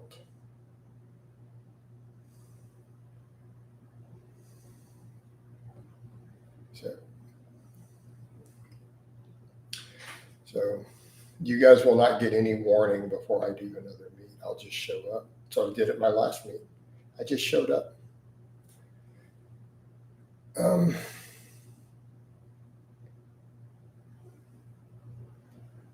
That's a good question, Larry. So how about I don't tell you a name that I would call a gym so that no one can mess with it or steal it? So how about if I just keep that private?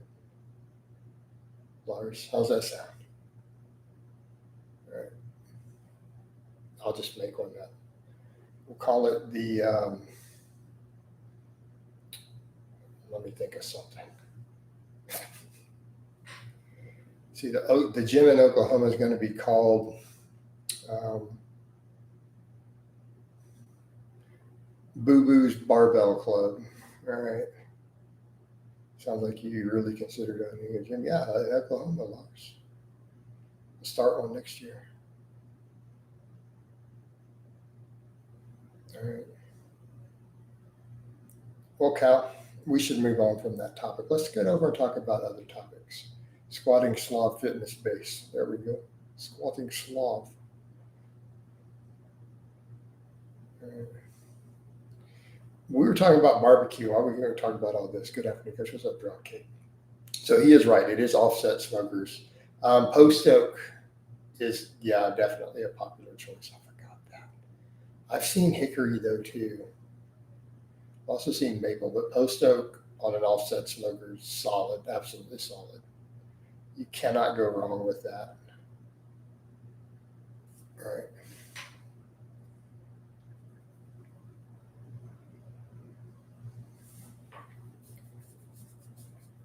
So let's come back over to that question that Lars said. You're talking Texas, traditional Texas barbecue? I mean, I can cook with either one of those, but if you're really doing real legit, you're going to use wood, right? You're going to do a smoker with wood. Now, I do fine with gas, but there are people who would how do I put this? I can barbecue just fine with gas. I don't have a problem with using propane or propane accessories. But me saying that could be considered blasphemy, right? Like, you know, I could be in a lot of trouble with some people for saying that. Like, I could get death threats over that. A whole new set of haters out of nowhere could just hate me for that and start threatening me. Right? So,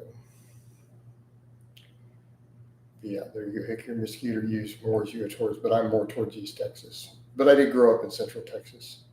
Yeah, barbecue is like religion. That's why I made the statement of like, this could be considered blasphemy in some circles. Like there are people who would snub their nose at me over this. It's like this is, you know, it's a big deal here. I haven't been barbecuing lately, so I do mine in the oven. That's all oven cooked, but I promise you, it's still pretty good. Take on heavy singles. I mean, my background's in powerlifting, so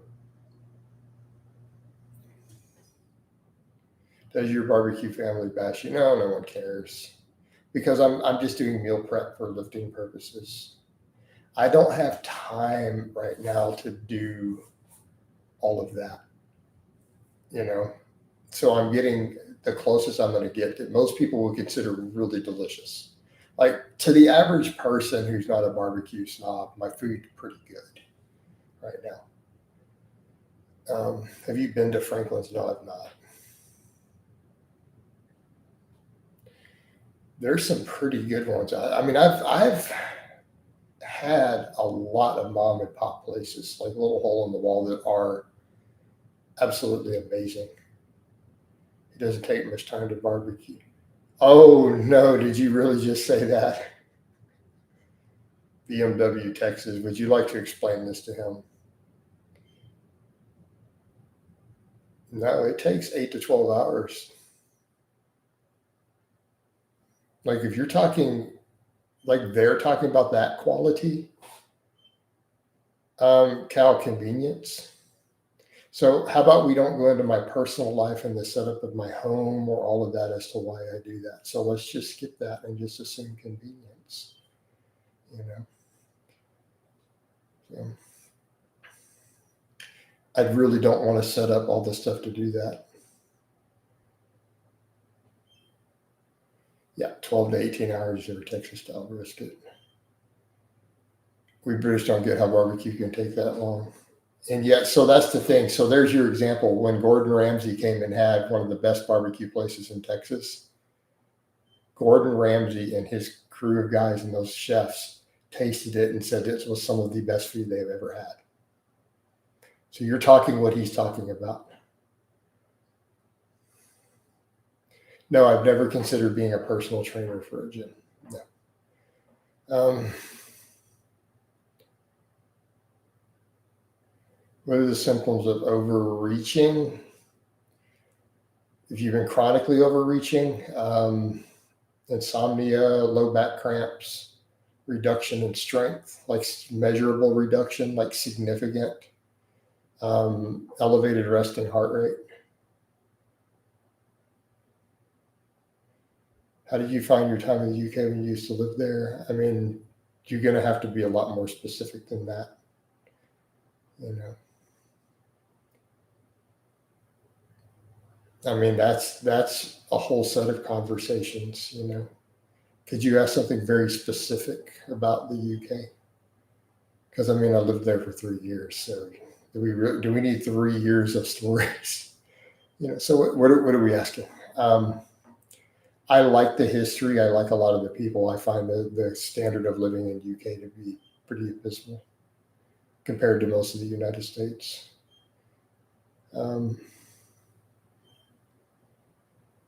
Yeah, the shed sessions. Yeah, that one of them was I had the bigger rack outside than I had the half rack inside that shed.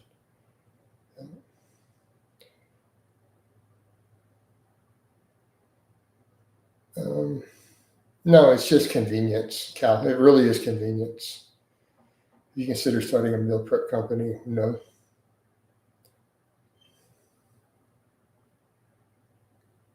If I did, I wouldn't tell you. All right, the brisket is a tough, fatty piece of meat. In order to fully render and break down the collagen and intramuscular fat and maintain the proper consistency, brisket must be cooked. Right. So you have to turn all of that collagen into gelatin, basically, is what he's saying. Right. Now the history is phenomenal. Like we have nothing to compare with that anywhere in the US. How did you find the quality? I don't know how I would compare that. Because different time periods, like I don't know. No, it's not the only. It's the only one I've ever spent any real time in. Unfortunately, barbecue is one of the most toxic foods you eat. Fatty meat. Yeah, a lot of the fatty meat is problematic. Texas has the best barbecue. We do have the best barbecue, arguably the best football. Right. Yeah.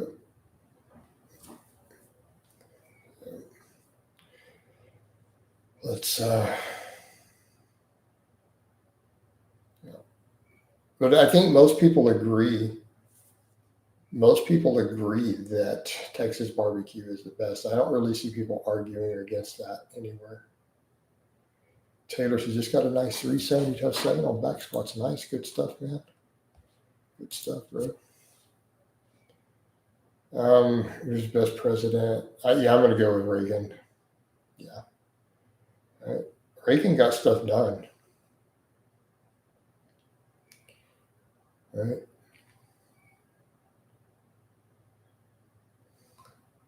Take on semen. Oh God, can we stop with this silly perverted bullshit? All right. Hey guys, all my regulars, another person asked about semen retention. It's so fucking stupid that I can't believe anybody actually believes it. That's my thoughts. Can we leave it? Shall I go further? I mean, no offense intended. I can't comprehend anyone being stupid enough to believe it.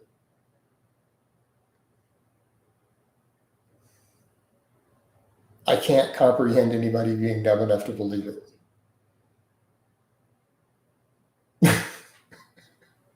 It's that dumb.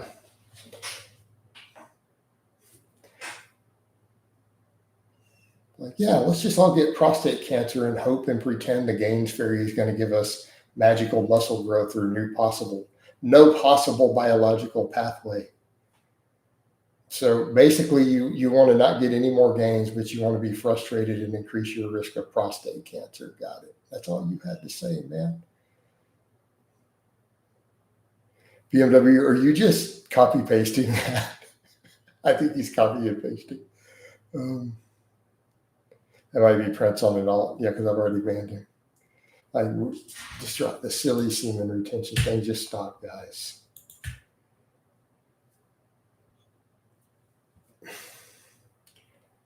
Like these dudes. No, not November. It's like why would you do this to yourself?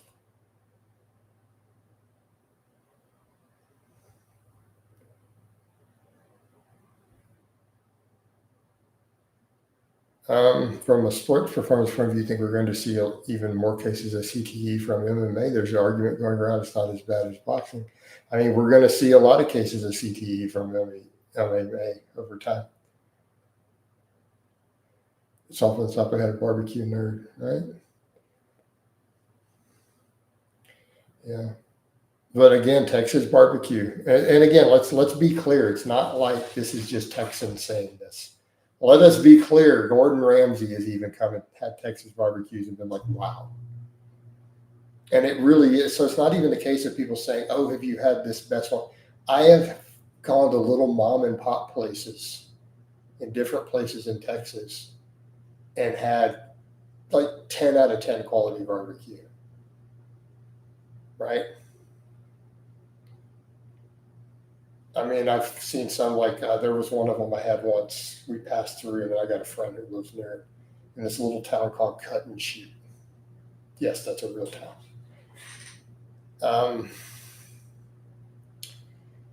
It was called No Teeth Barbecue. Amazing. Same thing, like over by the ship channel in Houston, like we were doing a contract in the GE plant. And there was this little mom and pop place, and you go up there and you look, and there's a smoker. There's like a 70-year-old black man, like grandpa back there, on a smoker out back. Right? Like, and this is pretty much in the hood. And it was amazing. Like, again, right there to, that man's been back there cooking barbecue for 50 years, right? That guy probably has 50 years of barbecue experience back there on that smoker. Oh my God. Like 10 out of 10. Right?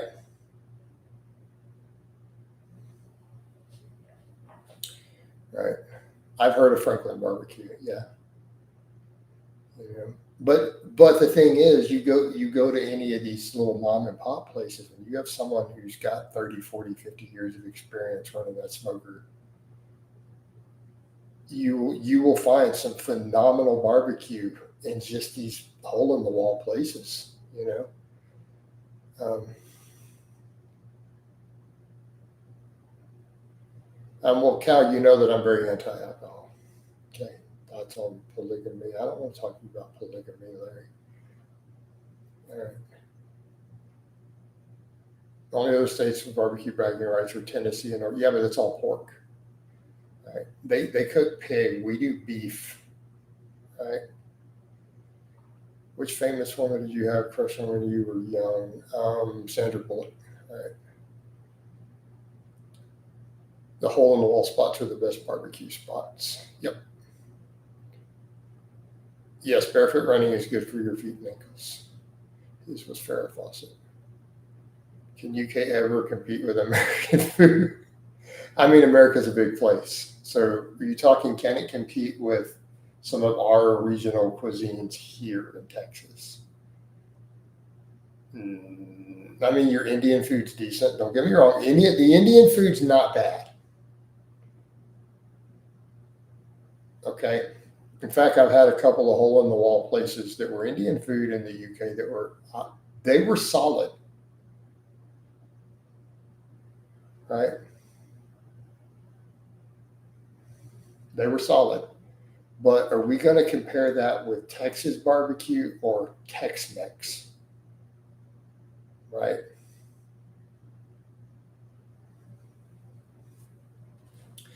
You know, Tex-Mex is its own cuisine, right?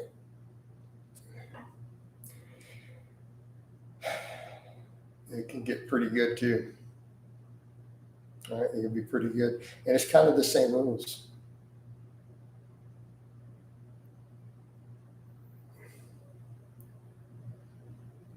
Hey, Cal.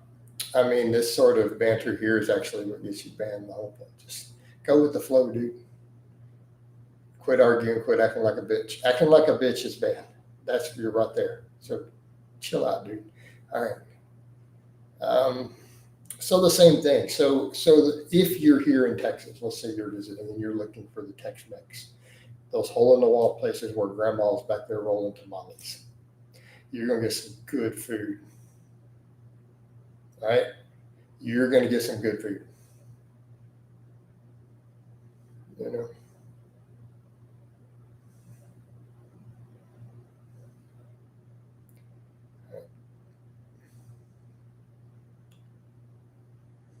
Not to let them. Cal, they might drop a boat on you in a minute. Be careful. You got to watch them.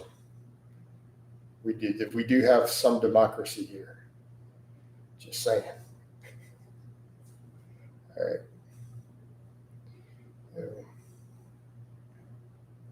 I don't really know what you're asking me about negatives. That is a highly detailed discussion as to how much negative 3-centric reps contribute. With barbecues, I've had barbecues in a lot of places, and I can tell you it's not the same. Especially you go up north. Yeah, it's pretty bad. You know. Not really, Larry. They're not important enough to discuss. It's just part of the rep. Right? It's just part of the rep.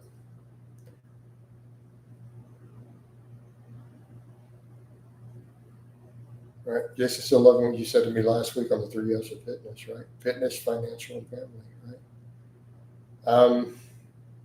Quite a few different places, Cal. I've had barbecue in Tennessee, like he's mentioned, is pretty decent.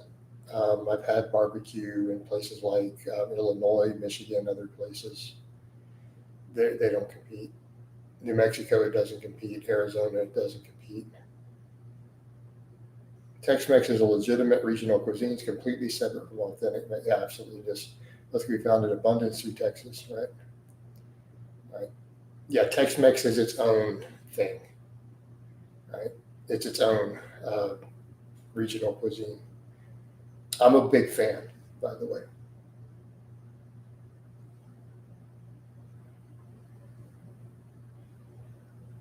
So, how many states have I been to in my life?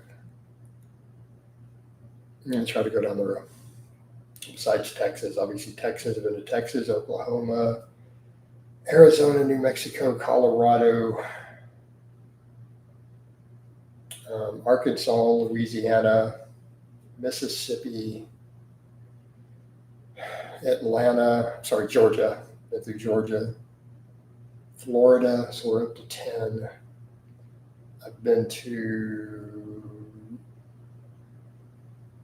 Illinois, I've been to Michigan, I've been to Ohio,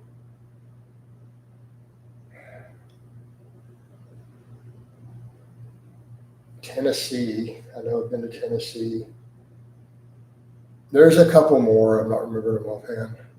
Yeah, I've been up north. I've been through Michigan several times. I've been through Illinois quite a few times. I've been through Michigan like 3 or 4 times, at least 3 in my life.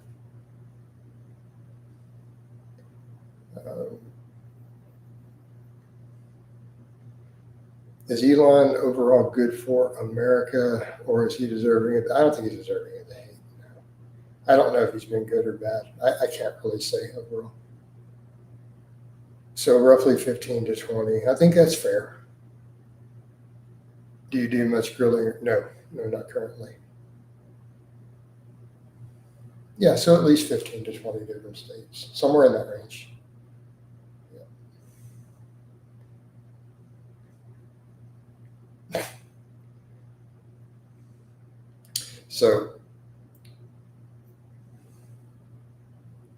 So guys, I got asked, Peppermint kind of asked earlier about Cal being a little bitch mode. I'm gonna let you guys vote. So do we give Cal like a power, or do you guys want to let him stay? Let's get a vote. Should he stay or should he go? Should I stay or should I go now? So I'm gonna let the jury. Rufio says Kapow. Anybody else? Does we Kapow or do we let him stay? Let's get some votes. That's 2 Kapows. Some people want to let Cal stay.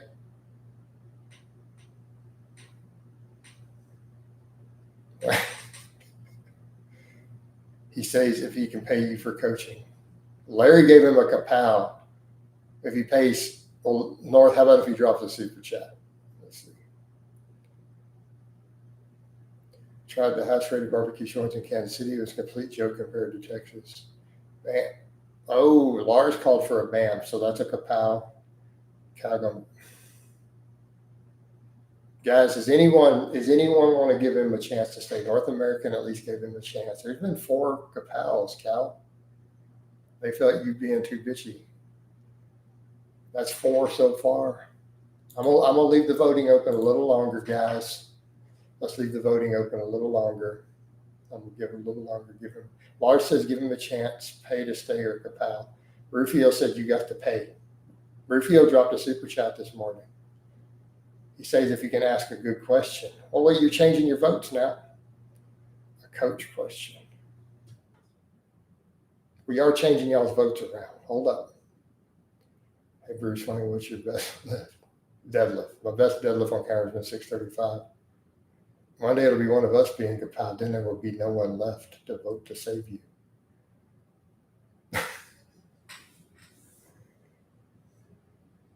So you guys are all changing your votes around. So we need to. So where does everybody stand? All right, we're going to do the vote one more time. I'm going to give one more chance here. Should he stay or should he go? Kapow or stay? He can only stay if he retains his semen for 6 weeks. Come on, guys, please make this a serious vote. Y'all play too much. Not a game. Lars says stay. Okay, so let's restart it. Peppermint, you still going to be a Kapow? Rufio, you stay or Kapow? Kapow, so that's okay. You can see which has 3 Bitcoin. That's a lot. BMW Texas says kapow. Peppermint hadn't changed his vote. I'm changing my vote as he hasn't piped up since stay. Chris says stay. Chris got voted to be allowed one more chance earlier. So let me get a tally here. All right. So Lars is stay. North America, you just keep putting stipulations, so we're not going to count you. So Rufio's a POW. BMW's a POW. Peppermint's a stay. Chris is a stay. Larry's a stay. So it's 4-2. All right, Cal, you have been spared by a jury of your peers. The execution has been stayed. Don't be so bitchy next time. All right, we're going to let you stay. Coach is strict but fair. He's trying to get you paid, Coach. I know North America. That's all good, man. I appreciate the effort, brother. Bruce, do you think you're ever going to fight for Texas and all these states? I don't know about that. Jason, can you outlift Coach Mike? Probably. What did he even say? He was just being real bitchy in general. He was just kind of went a little bit bitch mode. Just, I don't know the rules. I don't want to get compelled. You keep changing the rules. So just go with the flow. Don't act bitchy, you know. And he's telling other people they couldn't ask normal questions about grilling. It's like, come on, guys. We don't need all that. All right, guys. This one's run pretty long. I may wind it down. We didn't get any supers though. Cal's knows not to be bitch mode. Yeah, he knows. He's been warned by the jury. They let him off with a warning. I don't know who Coach Mika. I don't know who that is. Who is that? Is this some fictional other fitness person? I'm the only fitness person on this platform. What are we talking about? There's no other coaches on here. I don't know who she is. Coach Mika. She doesn't sound very attractive. She sounds kind of gross and hairy. Can I comment that you played that Layla riff clean as hell yesterday, brother? Wish you jam for us. I appreciate that, man. Probably just not watching when you made it clear you don't want him. I didn't say that. That's an imposter, coach. Right? It's an imposter. All right, guys. We passed 2 hours. This was a long super chat. Not super chat. I'm getting that's a Freudian slip. Freudian slip right there. We didn't even get any supers in this one. On this one, I got some stars though on the Facebook. So that's the equivalent. I'm gonna go ahead and wind down the Facebook. Love you guys.